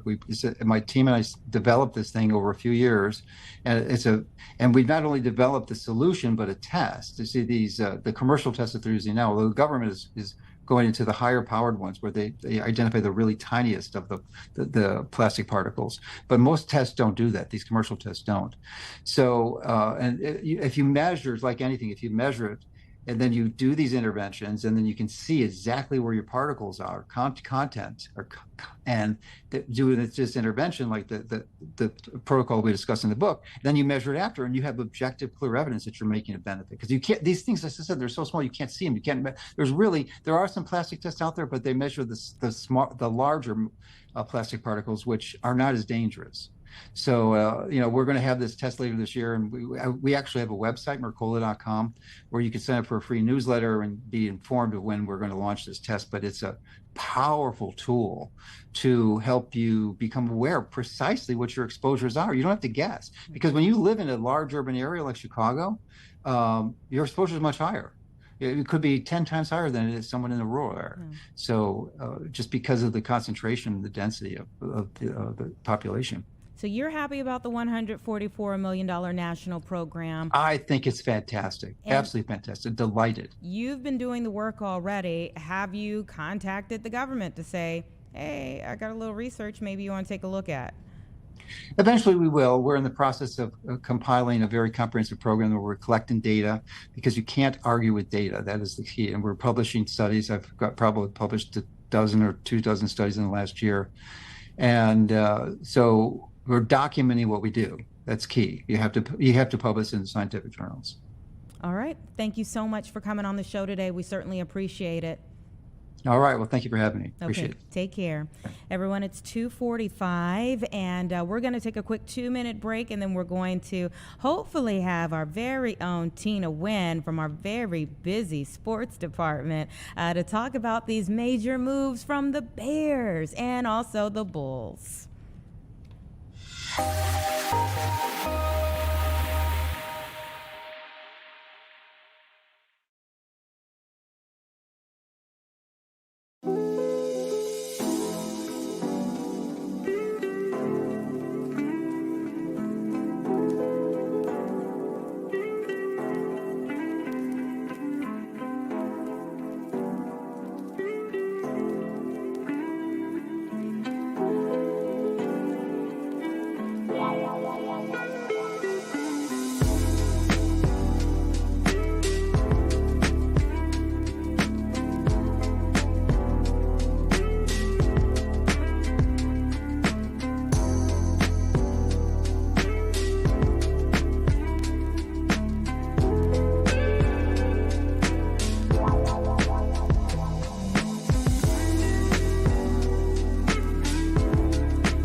2:47 now, and I get to speak with one of our fantastic sports anchors here at the station that's always on the move, and that is our own Tina Nguyen, about all the crazy day that really shaped up to be yesterday in sports here in Chicago. Yeah, hey, how are you? It was definitely a crazy Monday. It started off with Angel Reese getting traded to the Atlanta Dreams, the Sky, getting back 2 first-round picks for her. And then midway through the day, we found out that Michael Malone is being hired as the UNC head coach, which means that Billy Donovan, Bulls head coach, will not be going back to the college route. It's been 11 years since he's coached in the college space. He's publicly also said, too, he's aware of how much that landscape has changed. So that news dropped, and then shortly after that, the Bulls announced that they were officially parting ways with Executive VP of Basketball Ops Arturas Karnisovas and their GM Mark Eversley. So a lot of yesterday was a big basketball news there in the city of Chicago. Absolutely. Were you? I mean, it does seem like the Bulls are trying to do a complete reconfiguration. This is a team that it's been troubled for a while now. Yeah, I mean, like, let's tell it like it is. It's been very well documented that this organization, especially under Arturas and Mark Eversley, they've had little success when it comes to the 6 seasons that they've been here in Chicago. Only 1 winning season, 1 playoff appearance as well. They also had a habit of losing in the play-in to Miami. So that's been very well documented. And from my understanding around the NBA, there was definitely a growing belief that some kind of change was going to happen this offseason. And I think one of the bigger question was it going to be with head coach Billy Donovan, especially since his name was linked to the UNC job for quite some time, but also was there going to be change in the front office? Obviously, Michael Reinsdorf answered that question for us yesterday, parting ways with AK and Mark Eversley. But you look at where this team is at right now. I mean, especially after the NBA trade deadline back in February, I believe they made a league high of 7 moves. They really decided to finally pick a lane, which was kind of go into this, like, in a sense, tanking mode. But at the same time, they had won too many games to fully tank. I've spoken with a few people in the NBA. There are multiple teams, right, this year that it's pretty evident that they're trying to tank. I mean, it's to the point where Adam Silver, the commissioner, is having to put in a sense, certain like protocols to kind of stop teams from tanking like this. But you look at this draft class that's coming up, there are tons of great talent in this draft class. But with obviously the moves that they made at the trade deadline, going back to the Bulls, I mean, they made a lot of head-scratching moves, and you just look at the time frame that AK and Mark Eversley were here together. I mean, all the way going back to them drafting Patrick Williams, giving him $90 million. And then, of course, most recently trading away your DeMar DeRozan, Zach LaVine, Lonzo Ball, Alex Caruso. And, of course, with this past trade deadline, they fully overhauled the roster and traded away Ayo Dosunmu and Kobe White and Nikola Vucevic as well. So it was, again, I think it was trending that there was going to be some type of change here in Chicago. The big question was, especially when I was speaking with people around the league, was it going to be head coach or front office? So obviously we found out that yesterday that completely changing the front office here. You do have a lot of contacts around the league. Are you hearing about any possible replacements? Where we would look for replacements? Yeah, well, I think there's definitely been some names that's been tossed out, from Matt Lloyd to Bob Myers, Mike Dunleavy as well. But I think the important thing to kind of note about this job is that, one, this is like still an attractive job to people. I mean, you look at the roster flexibility that they could have. They're going to have about 65 million in cap space. They do have some young talent like Josh Giddey, Modest Buzelis as well. But you look at where this team is at, especially going into the offseason. with a lottery pick, and depending how things play out in Portland, especially with the play-in tournament there, they could also have a second first round pick here. So there's like an attractiveness to this job. Also, you have to remember it's in the city of Chicago, the great city of Chicago, right? The third largest market in the country. So obviously the city's great. And when you look at the Bulls franchise, it's global, like no matter where you go. I mean, when I travel, sometimes I see people sporting Bulls gear, Bulls logo as well. So, and then I think one thing to remember is you look at the NBA, there are only 30 jobs of these available. So there's going to be no shortage of suitors here. Yeah, and I mean, when you see people with those Bulls jerseys, are they new, or have they had them since the Jordan days? That is a question. Yeah.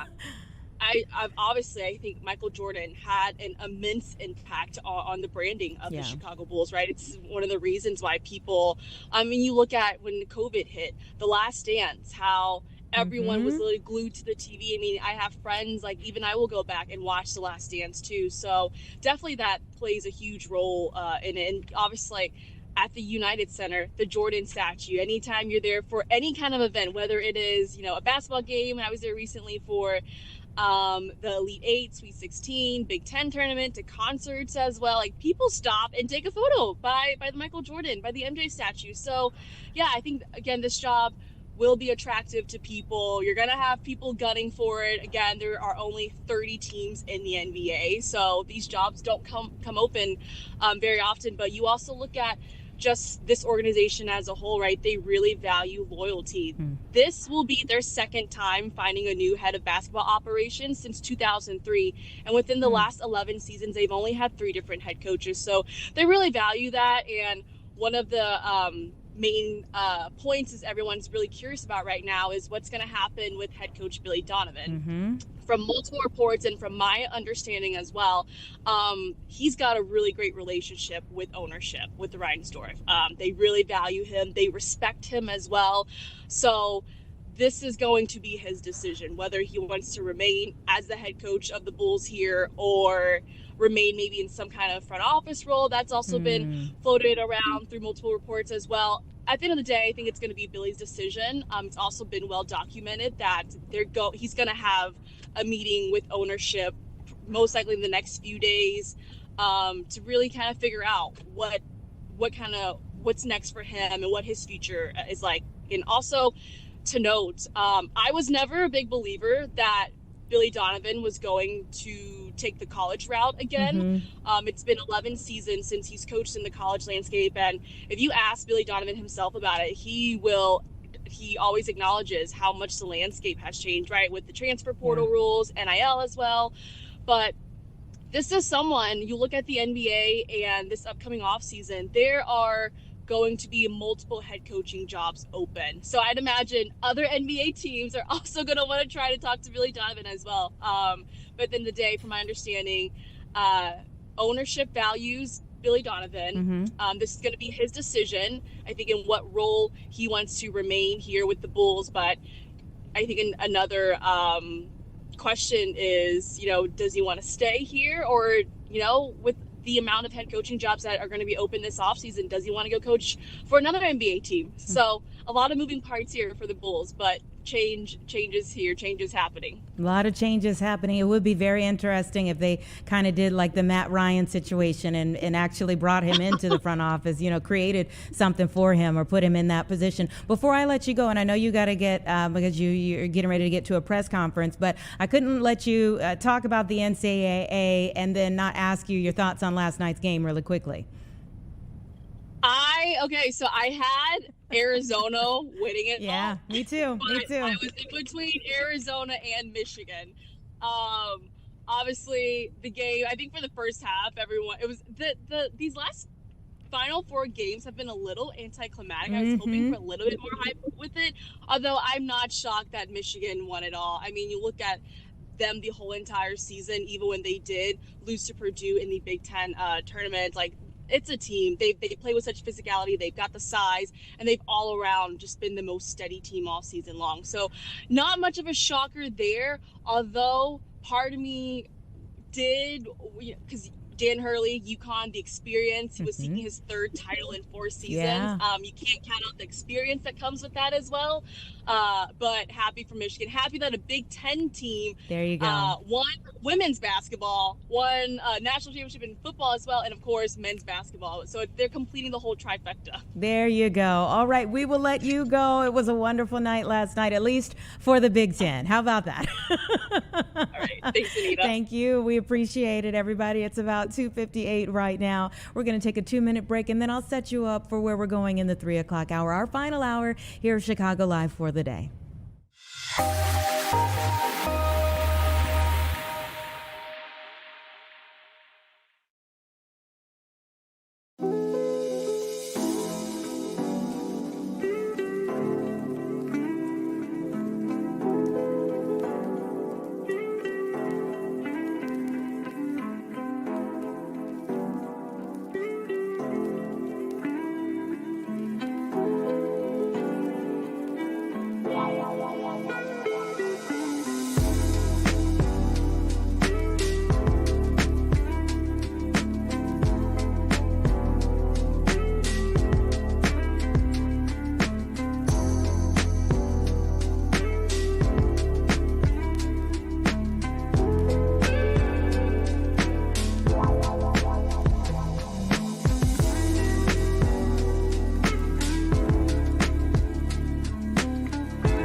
Welcome back, everyone. It is 3 o'clock right now, our final hour for Chicago Live each day. And we have just a couple of things that we're going to have conversations about. And then we're also hoping that we'll be able to take you to the Artemis II press conference, as this team has just been outstanding. They have now made even more history just in the last 24 hours. I mean, the entire test flight is in and of itself historic, but they have made even more history in the last 24 hours. And so now they transition into coming on back home. And we are going to hear more of an update on how things are going, what the next phase is coming up shortly. It is set to begin that NASA press conference at any moment, so we will get to it just as soon as we can. We'll also talk about a brewing beef in the state, and oh boy, it says a lot maybe about like where you reside as to your passion for where this particular argument could go. So what should be the state's official sandwich? Oh, this has become quite heated. I mean, it already is. Like the horseshoe, which a lot of people are like, huh? But if you're from downstate, you're like, yeah. Because up here in Chicago, you're probably thinking Italian beef all the way. The only question is how you like your Italian beef. that can elicit some conversation as well. But we'll get into it with one state lawmaker as the lawmakers in our state try to figure out, who's going to put their stamp on it moving forward, if anything changes at all. We shall see. We'll also get an update on what's coming up in the 4 o'clock hour from one of our 4 o'clock anchors coming up in a bit as well. But right now, we know that in the last hour, we were able to check in with our sister station in Georgia and Atlanta so that we could find out about their elections that are happening today. And now we're going up north. We're going to talk with our sister station from Fox Milwaukee. Jason Calvi is joining us. Tell us about what's going on there today in your area. You want to talk about the roast beef sandwich and the proper way to dip it? Ooh. I'm in. You just right out the gate. Controversy. I mean, South Side boy right here. That's all. The official sandwich. I guess you could debate is a hot dog a sandwich? That takes the conversation in a totally different lane now. We've got two That's contenders. Right. Don't add any more. I won't mention the tenderloin sandwich, which is also famous at a couple places in Chicago. But anyway, up here in Milwaukee, in Wisconsin, actually, we have a big, huge election day today. This is to decide who our next Supreme Court candidate is going to be. We also have a bunch of local elections regarding school boards and mayor races and even referendums about school funding, whether people want to raise their taxes to increase funding for their local school districts. Very interesting. So let's start to break some of this down. For the Supreme Court races, what has been the attention like on these? Have they gotten heated? Or is there any indication of how these could swing?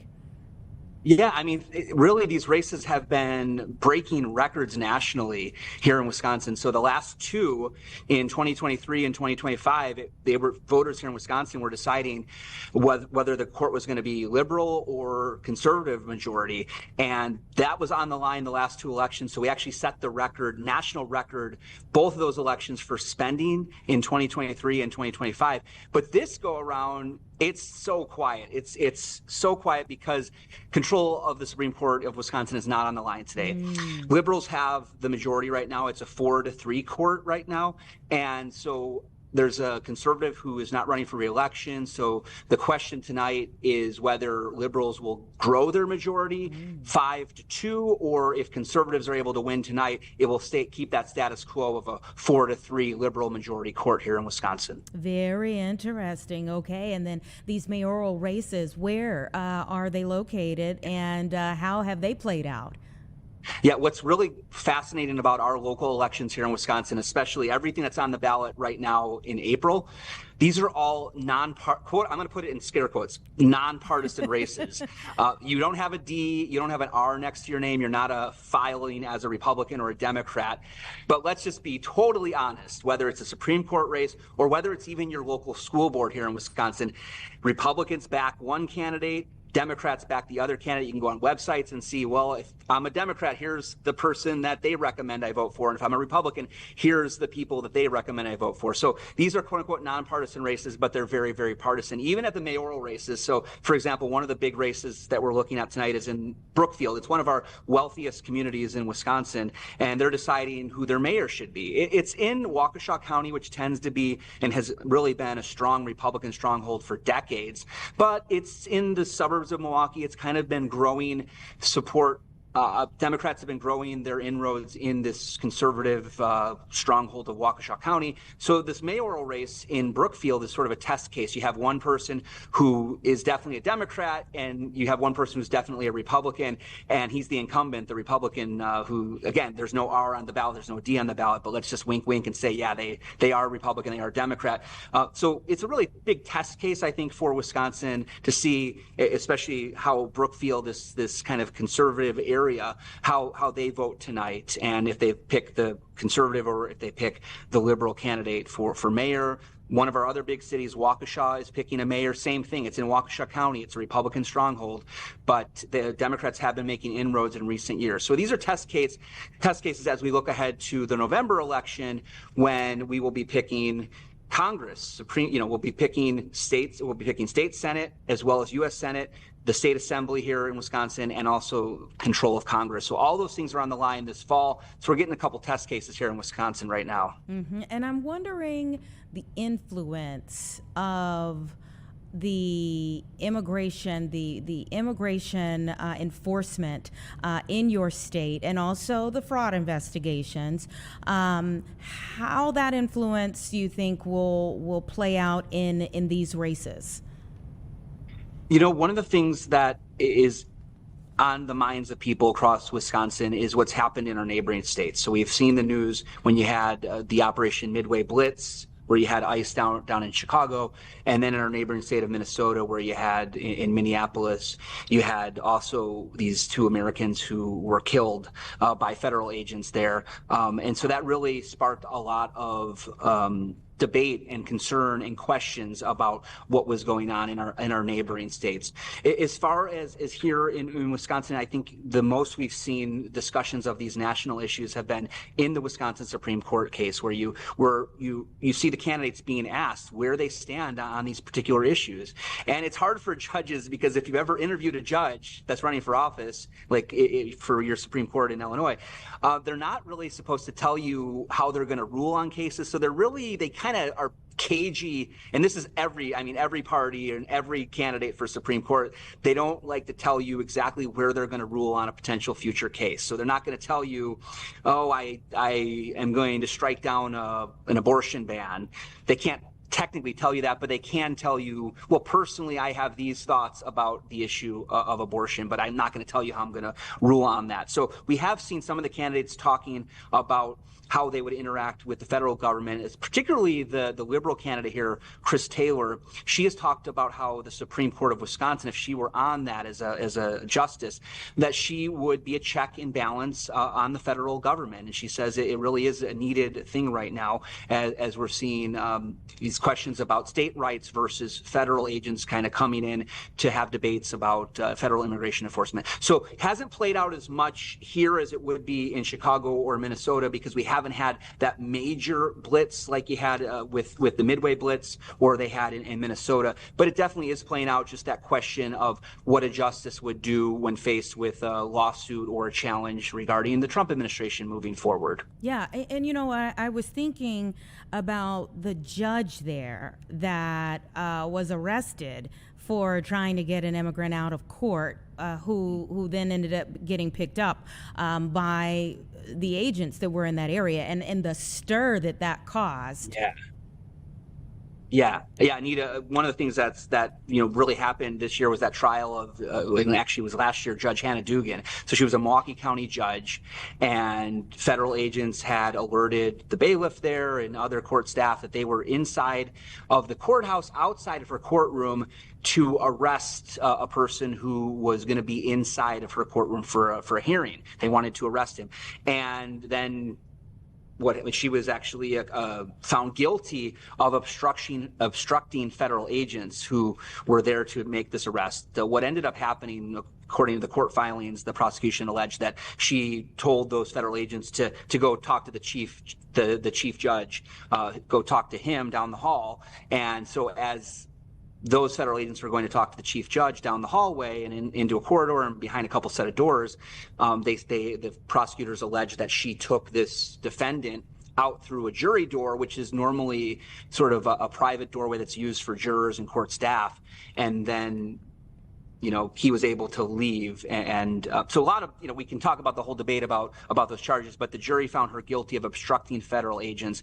And just yesterday, this is a big news update on that case. Just yesterday, the federal judge who oversaw this jury trial, he ruled against Judge Dugan, because right after she was convicted of the charge of obstructing federal immigration agents, her defense attorneys filed a petition to have that guilty plea found, either give her a new trial or to have the federal judge just acquit her outright of that charge. So the judge has been weighing that for several months now. And just yesterday, he came out with his final decision saying he was not going to grant a new trial. He was not going to acquit her. So that means, yes, she will be found guilty. The jury found her guilty. That will be finally entered into the federal record, which had been on pause as he was weighing the briefs for and against what the defense attorneys have been arguing. Wow, that is a huge development. Wow.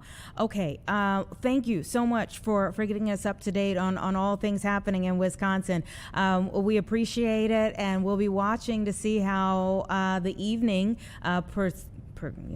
progresses and what comes from it by tomorrow. Okay, Anita, great to be on, and I guess we'll talk about Italian beef at another time. The real things that need to be debated, That's right. Thanks, Anita. Take Appreciate care. it. All right, everybody. The NASA press conference has begun, so let's listen into an update on Artemis II.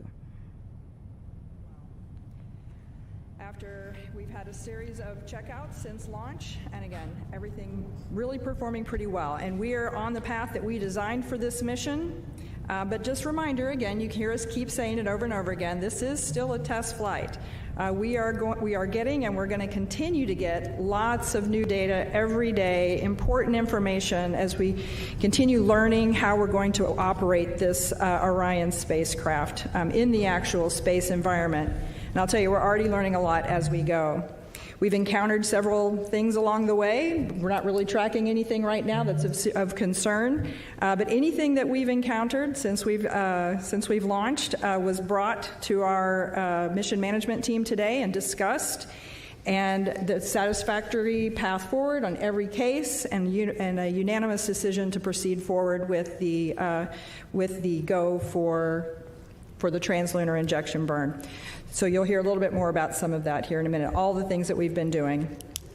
As a reminder, we got 8 days of work ahead, and we intend to learn as much as we can, everything that we can that this vehicle can teach us. And with that, let's see, before I do that, we had a couple images we wanted to share. Let's see if we can pull some of those up.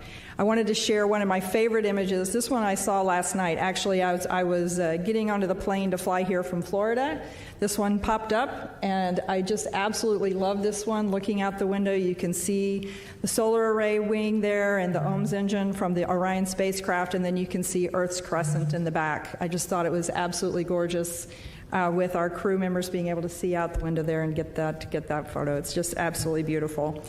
And then the second image I wanted to show you, you'll hear a lot more from Howard about the proximity operations demonstration that was conducted yesterday evening. And let's see, is that one going to come up? It's coming back. It's coming back. There it is. And in this image, you can see Victor Glover on the left there. He was using the manual controls to maneuver the spacecraft. And then Reed Wiseman on the right there was calling out the commands. So it was really, I hope some of you got a chance to watch that. I was riveted. It was absolutely spectacular to hear Victor's narration of the whole activity. So super cool. So with all of that, I am going to hand it over to Judd, and he can talk us through some of the technical details about the flight so far. All right. Thanks, Lori. It's been a great couple of days to be in the space business. Yesterday, SLS put us right on the money during ascent. We started with some checkouts by the crew from both the water dispenser and the toilet. Those were successful. And ICPS then burned us with our perigee raise maneuver, got us in a stable orbit. We did have a brief comm outage. That was due to a ground issue that we have now rectified, and we understand that's not going to be a problem henceforth. And then, let's see, the ICPS then gave us a great amount of energy, put us in high Earth orbit with the apogee raise burn, again, right down the money. So really happy with that burn. After that, as Lori mentioned, Victor did the ProxOps demonstration, gave us a lot of great feedback on how the vehicle responds in preparation for future rendezvous operations. So very valuable data.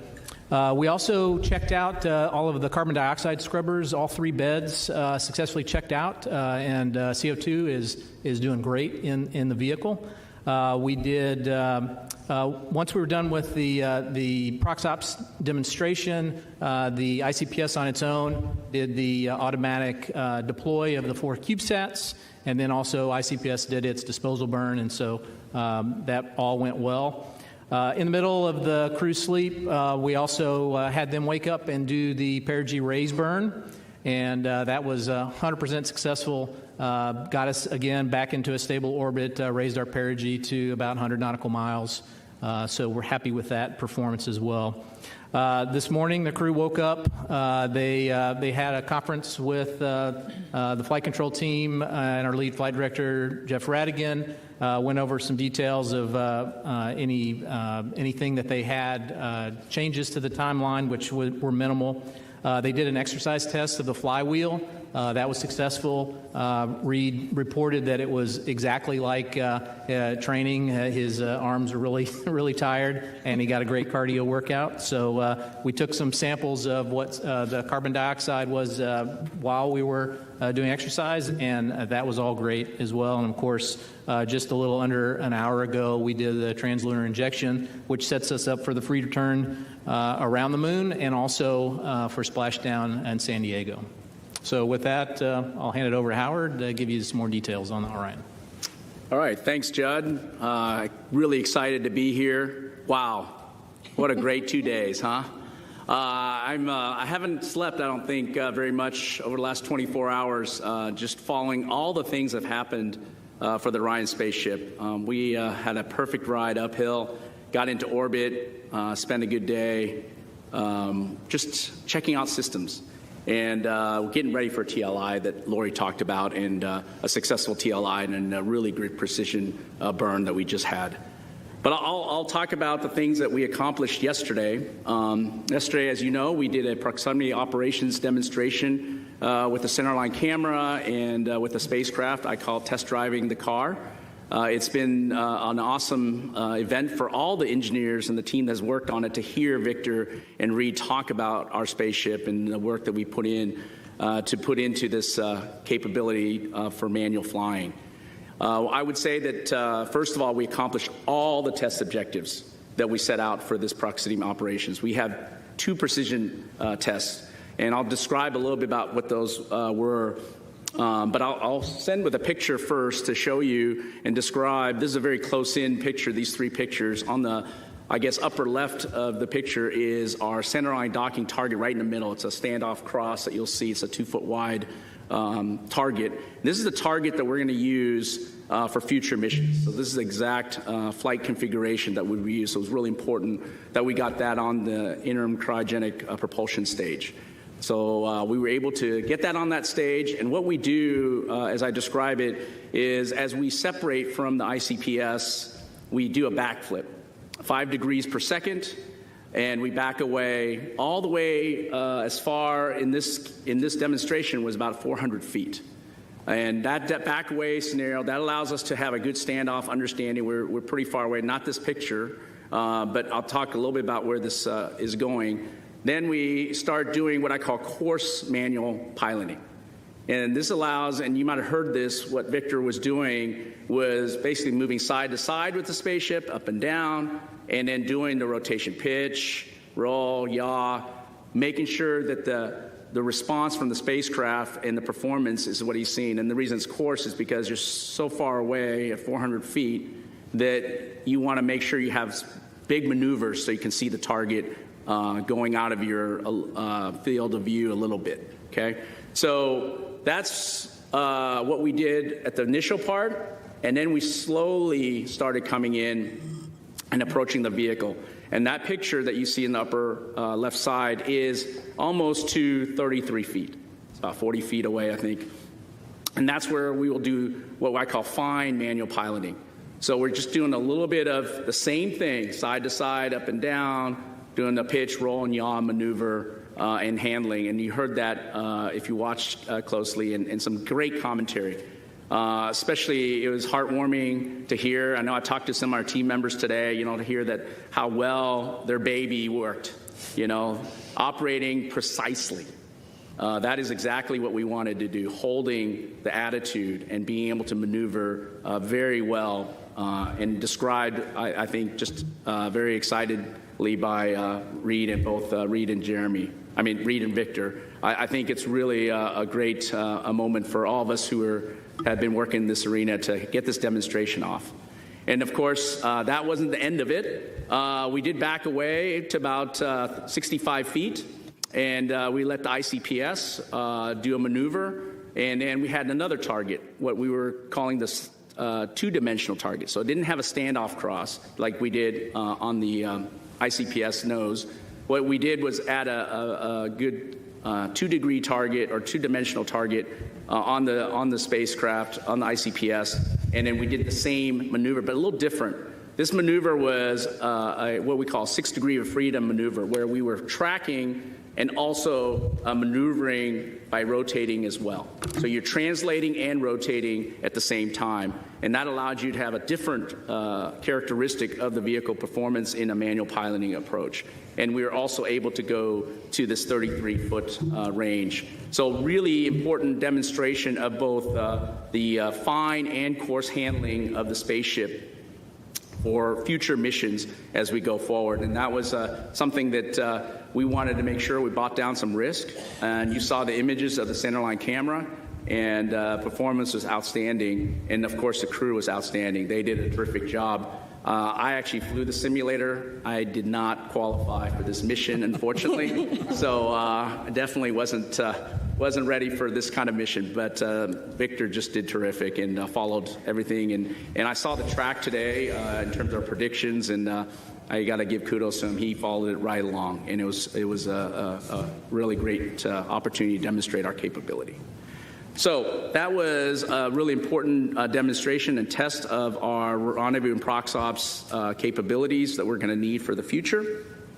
But also in that 24-hour period, we had to obviously demonstrate our readiness for translunar injection. We were able to really track a lot of the subsystems that we've learned from on Artemis 1, but also the most important subsystem when we put humans on board is the life support system. And I'm happy to report that the performance of the CO2 scrubber, the ability to distribute water, control the temperature inside the cabin is exactly as we predicted, and in some cases better.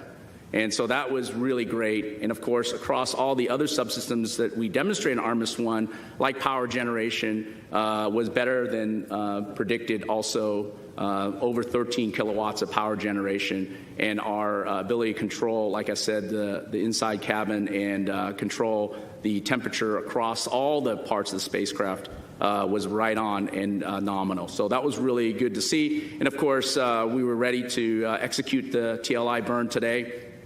And our guidance navigation control system was ready to go and demonstrated through this burn its ability to handle this type of burn and the precision that's needed to take us to the moon and come back into Earth's atmosphere. So really great overall demonstration of the proxops, really great demonstration of the core subsystems that we have on board the spaceship that's required to execute the rest of the days of this Artemis 2 mission.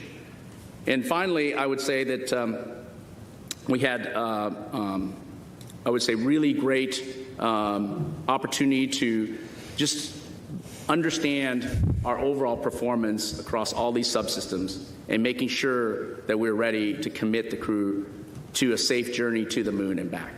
And we demonstrated that over the last 24 hours.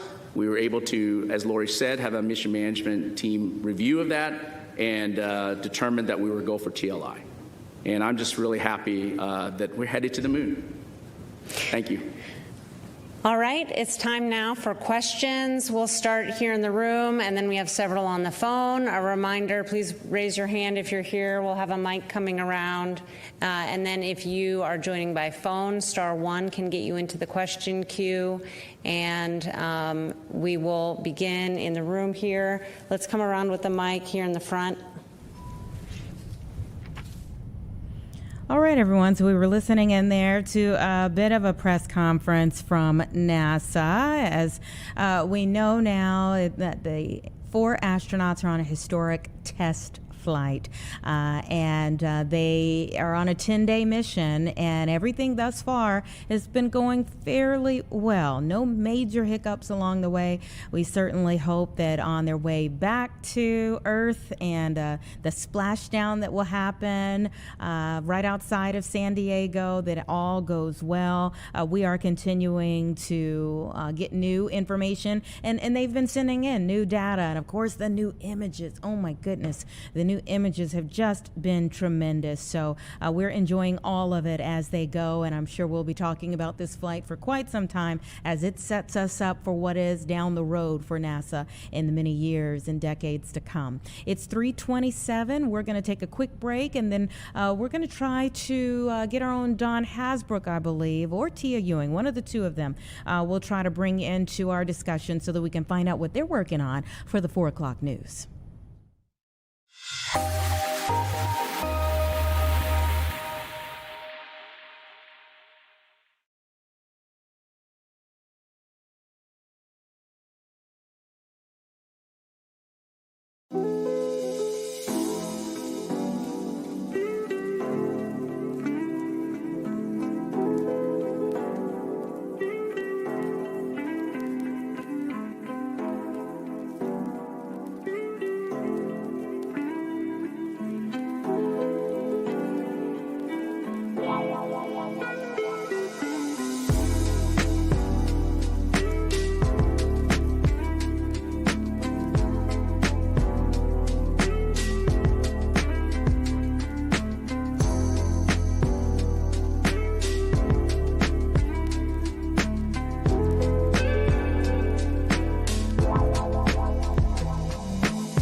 All right, welcome back, everyone. It's just about 3:30 right now, and we're getting an update on what is to come, or maybe I should say a preview of what is to come on the 4 o'clock news today with our own Don Hasbrook. Don, thanks so much for making time for us.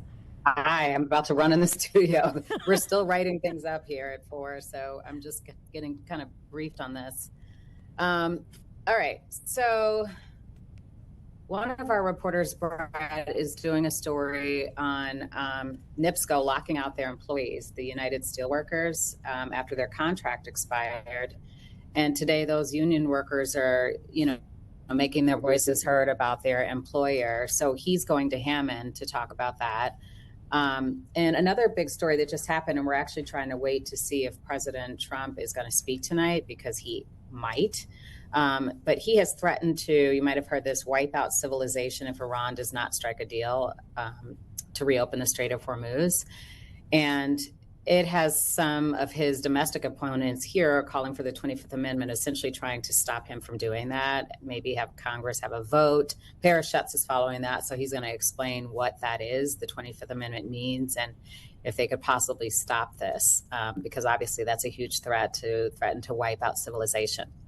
And then just an update on a story that we've been following. You might have heard about the woman who killed her boyfriend. She says she was a victim of domestic violence. She's now going to go on trial in August. Her name is Keisha Golden. She is charged with stabbing her then boyfriend to death. This was in October 2022, right after their baby shower. And her attorneys want all of the charges dropped, but the state's attorney, kind of tried to give her a plea deal for second-degree murder, a lesser charge. She would have to serve 2 years of probation, and then she'd obviously have that on her record. She rejected that because she's arguing that it was self-defense and that she was protecting herself as a domestic violence victim.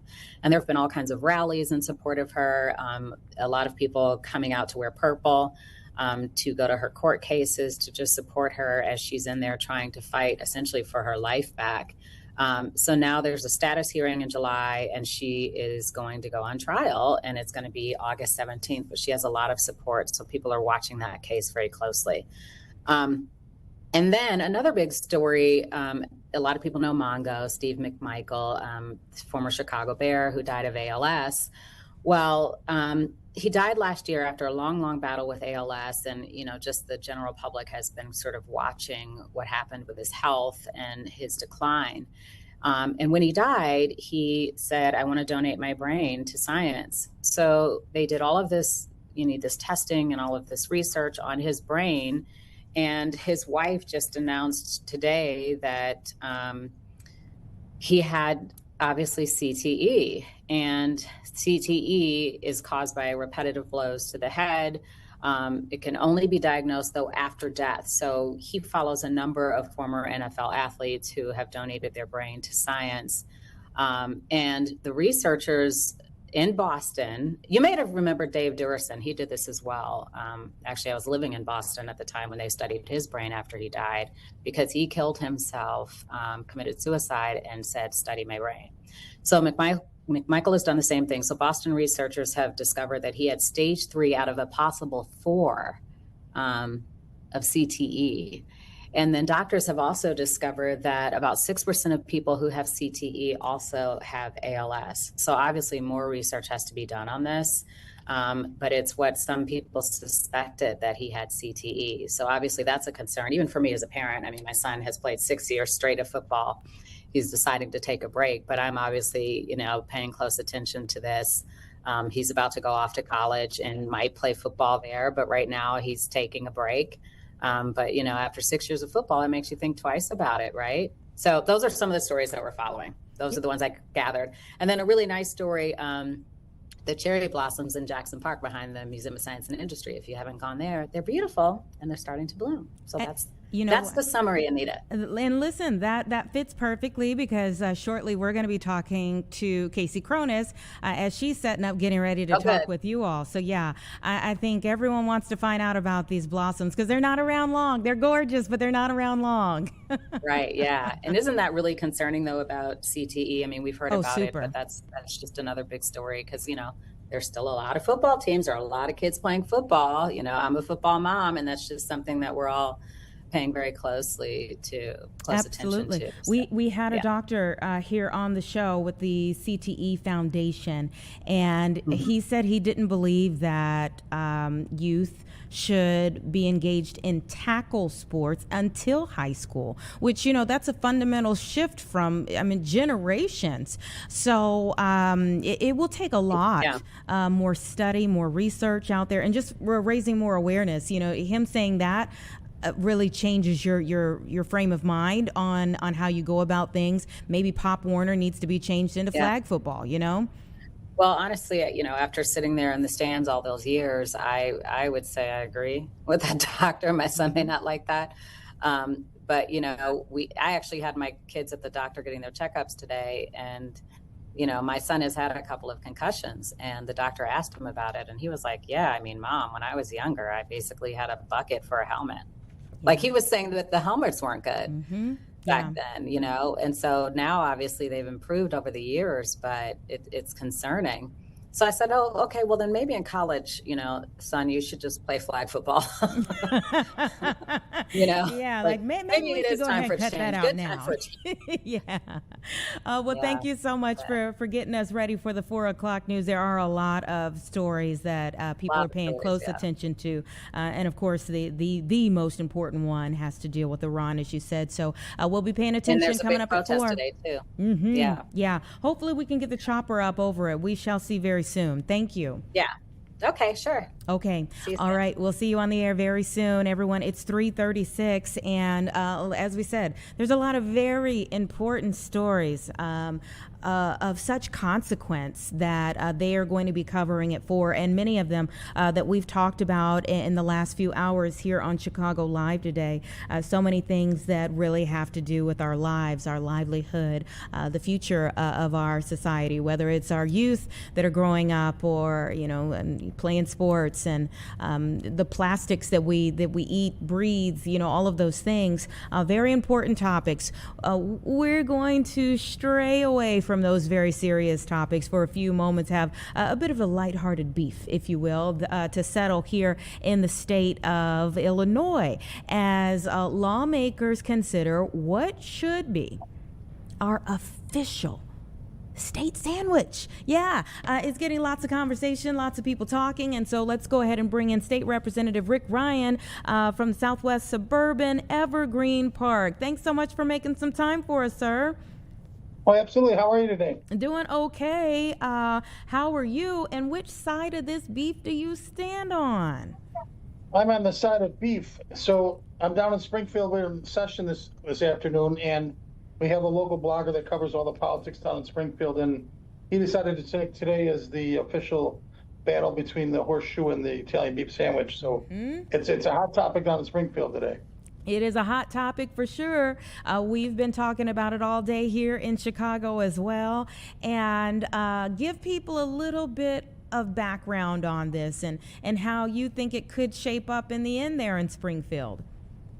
So this Christmas break, our staffers had a Christmas party and wanted to find a fun bill they could all kind of work on and get one of the legislators to back and try to become a law. So it was actually them that came up with the idea for the Italian beef sandwich to be the official state sandwich. And if you can see behind me on my wall, there's a picture with all the different foods that Illinois and Chicago is famous for, and were either invented or perfected in Chicago, and right in the middle is the Italian beef sandwich. So I think they thought of me because I have this picture on my wall. I'm not sure, they didn't say for positive, but we passed the bill out of committee. We're going to hopefully call on the floor either later this week or next week.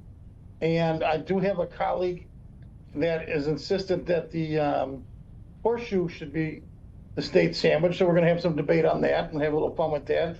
And she's amended my bill to call the horseshoe the official open face state sandwich. And we're going to have the Italian beef hopefully be the official state sandwich. A little compromise goes a long way in Springfield, right? It goes a long way in Springfield. You learned a long time ago that you don't have to be your way as long as you get what's done for what you need. Now, one other wrinkle in it, I was just talking with a political reporter from Milwaukee who's got some roots here in the city, and he said, if you really want a spicy discussion, maybe we should be considering whether a hot dog is technically a sandwich. So that's funny. That has come up, and the answer to that is no. And why we're listening to people in Milwaukee about hot dogs, I'll never understand. But his bratwurst is not a sandwich either. It's delicious, but it's not a sandwich. But in all seriousness, no. It's just funny. People have had a lot of fun with it. It's really the hot topic down here today, and it's a slow news days down here in Springfield. So we've been talking about it a lot today on the floor and also in the gallery. But it's just been a lot of fun. The staffers are enjoying it too. We're going to do a big day down in May. The Illinois FOP is going to come down with a food truck full of beef sandwiches. Ooh. And some actors from the TV show The Bear are hoping to be able to come by for that event also. And just kind of kick it off with a little Italian beef festival down in Springfield. Now, an Italian beef festival in Springfield, it means that you're hoping this will be settled by then, and it is the Italian beef that kind of wins out, or that this compromise will have been made and that, you'll have horseshoes there and Italian beefs. Well, I'm in charge of the Italian beef side of it. So okay. I already lined up my food truck for the Italian beef. I'll leave it up to Representative Katie Stewart from downstate Illinois to line up her horseshoe festival. But we'll do it together. We're doing it in fun together, and and hopefully everyone just has a good time with it. Have you had a horseshoe? What were your thoughts, if so? It's funny, like I was at a local place, and the horseshoe is a local hot dog burger stand. By the way, they have an Italian beef in Springfield, but we don't have horseshoes in Chicago. So, with that being said, there's a local place that had literally on their menu board 20 different types of horseshoe sandwiches. You could get a Euro horseshoe, Italian sausage horseshoe. You could actually get Italian beef horseshoe. So I was going to try one, and then I just ended up getting a beef sandwich. So I can't say that I did. Oh, well, this So is... what's your favorite beef sandwich? Well, listen, you know what? I'm going to have to go because we're sitting in Chicago right now. I'm going to, of course, have to go with the Italian beef, although I don't like mine fully drenched. I can take a little dip. A little drizzle is more my speed, but a little dip will work for me along the way. I'm the same way. I don't want it drenched. I don't want it falling apart. I want to be able to hold it and eat it. So we're on the same page there. Okay, well, you'll have to keep us updated on how this goes, and it's going to be very interesting to see where people lean. You know, people said, okay, well, the horseshoe maybe more so represents downstate. The Italian beef just represents Chicago. How do you feel about that? Well, actually, I've had legislators from all over the state come up to me and tell me about their different favorite Italian beef in their neighborhood. So it's not just a Chicago thing. It may have been invented in Chicago, but it is widespread throughout the state. People from Southern Illinois, Rockford area, Rock Island area, Metro St. Louis area, have all told me about their favorite Italian beef joints in their district. So it's not regional. It's certainly all throughout the state something that everyone enjoys. Okay, all right, that's fair enough. Now, because you pointed out the poster behind you, we're a little fixated on it now. What is your favorite thing on the poster behind you? I have to be honest, it's the deep dish pizza. Ooh, okay. Threw us a total curveball at the end. Yeah. But my favorite pizza place is in Evergreen Park in local. It's called Rosangela's Pizza. And it literally has, in my mind, one of the best Italian beef sandwiches and the best pizza in Chicago. Oh, well, now so you can get both at a good place. And it was Rose Andrews? Rosangela's. Rosangela's. On the corner of 95th and California in Evergreen Park. Okay, all right. They do beef a little different. They have a red au jus sauce, then they put it in the oven and get the bun crispy and with mozzarella cheese on it. Oh, fantastic. That sounds amazing. All right, well, I'll have to add it to my list there in Evergreen Park. Thank you so much for coming on the show. We appreciate you coming on the show. All right, take care. You have a great day. Okay, you too. All right. All right, everyone. Good to have a few things to just, give us a little levity. It's about 3:45, and we're going to take a 2-minute break, and then we're going to bring in our own Casey Cronus, as she's been on the hunt for some great sightings of cherry blossoms in Jackson Park.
Welcome back. 3:47 right now, and we're going out live to our own Casey Cronus, who was sent to Jackson Park to check out the beautiful sights that usually indicate spring is here, even though it's chilly today, Casey.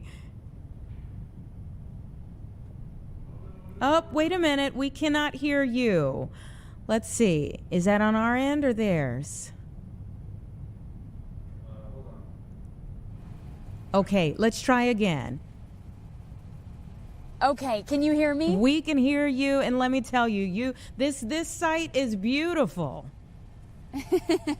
It really is. The Jackson Park cherry blossoms have officially arrived, and as you mentioned, it truly is a sign that spring has sprung. It's chilly today, but the sun is shining and people are not passing up the opportunity to come out to the park and capture the moment. There are about 200 cherry blossom trees planted around the Columbian Basin. That's located just south of the Griffin Museum of Science and Industry, in the Grove area behind me, and also on the wooded island. We were able to explore a good amount of the park earlier today with a Chicago Parks District rep who curates the Japanese garden, and it really is just a gorgeous sight to see. Time is limited, though, if you haven't come out to see the cherry blossoms for yourself. Experts say we probably have about another week of peak bloom before those buds disappear until next year. Casey, a lot of folks were worried that even the temperature last night would cause a lot of the buds to fall. Are you seeing a lot of buds on the ground? We are not. It looks great out here, and Karen Zika from the Park District told us, and I know you spoke with her yesterday, that's who we met out here today. She told us that she was a bit concerned about the temperatures last night, but the trees can withstand wind, they can withstand rain. Thankfully, it seems that it didn't get too cold to really hinder the budding process here. And of course, there are several stages, 6 stages of budding. She anticipates and believes that we're in about the 4 to 5 range, but the trees do bloom on a staggered basis. So that's why we have likely about another week here. Aha. And she told us, pro tip, that the south portico of the Griffin Museum was like the best place to get a good picture. There are so many great photo opportunities here, Anita, and all we've been seeing all day is families, couples, babies, people bringing their dogs to do photo shoots with the cherry blossoms. What she mentioned is a great spot, but so is on the wooded island. There's a little bit of a hill up there, and you can climb up and get really a beautiful view overlooking several trees, what they call the mother trees, because those have been here the longest, about 130 years. That's how old those trees are. So there are so many different opportunities. And as you know, the history here is so rich when it comes to these cherry blossoms. The first set being planted to mark the 120th anniversary of the World's Exposition. Then another set of trees planted to honor the relationship with the Japanese Chamber of Commerce. And exciting news, I'm not sure if she was able to share it yesterday, but Karen told us today that another set of trees is going to be planted this spring to honor that continued relationship with the Japanese Chamber of Commerce. Oh, it's wonderful. And there were actually, there was a couple behind you getting a picture off in the distance as you were saying that, as you were talking about, you know, there was really no bad place to go and get a picture in that area. There was a couple out there. I have to ask you about your level of dedication to this job. Do you have allergies, Casey? You know what, Anita, I'm allergic to ragweed, but I don't think there's I don't think there's any around because I'm okay. I'm doing well today. Okay. All right. I always worry about that. Like, do we ask that question before? I did take an Allegra last night, so maybe that helped. I'm sure it'll help because I'm just seeing all kinds of allergy medication ads as you're standing out there. It's gorgeous, but you know, I'm like, achoo, as I'm looking. Yeah. All right. And Anita, you know, one more pro tip for viewers at home, for people who want to come out, Karen from the Park District mentioned that due to the limited parking around, she suggests parking on the south end of the wooded island. There's a parking lot there. Then you can walk first past those mother trees, as they call them, and continue walking north as you approach the Museum of Science and Industry and kind of end in this area here where the newest trees are planted. Ah, I love the pro tips. You know, I mean, if you don't do this every year, finding out the best way to do it so you can maximize your time is awesome. So thank you, and our continued thanks to Karen as well. Thanks, Anita. All right, we'll see you on the 4 o'clock news, just minutes away, everybody. Give us 2 minutes and we'll be back here on Chicago Live.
All right, welcome back, everyone. It's 3:55, and as we prepare for the 4 o'clock news, first at 4, let's take you to our picture from the chopper.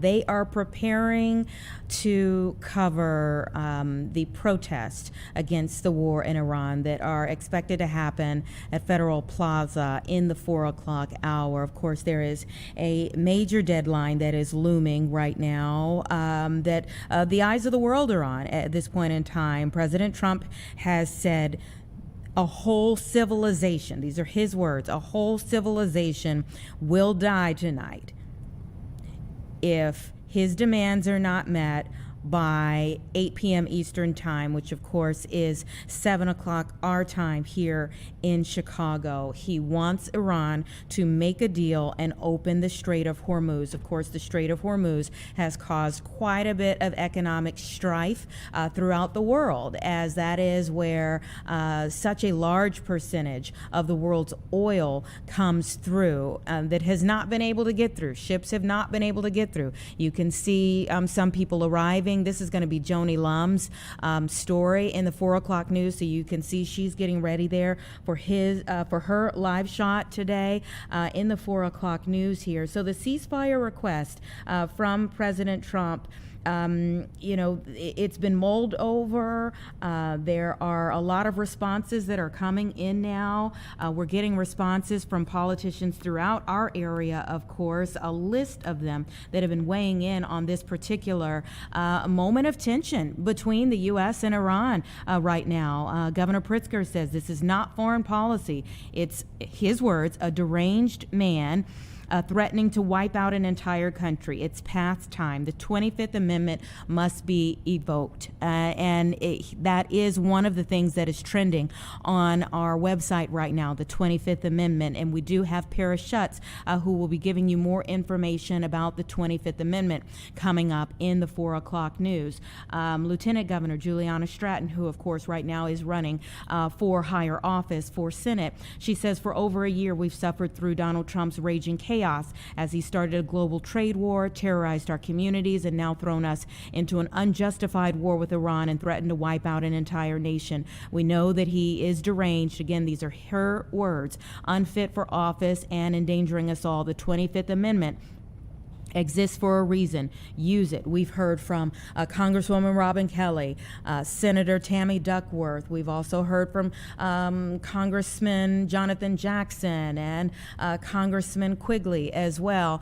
So lots of reaction that's starting to come in now as we all await for what that 7 o'clock our time deadline will hold and what the future of both Iran and our relations with Iran will look like by this time tomorrow. None of us knows right now, but we will all be watching very closely throughout the evening, and of course at 4 o'clock they will be covering it all, both from the protest and also from those who are starting to sound off on what is happening right now throughout our world. I will. This is great. Okay. See her personality. See her personality. Okay, I get it. Go buy your ticket. See? You're gonna buy your ticket? You weren't excited about it. I was. I knew it. I knew it. See you tomorrow.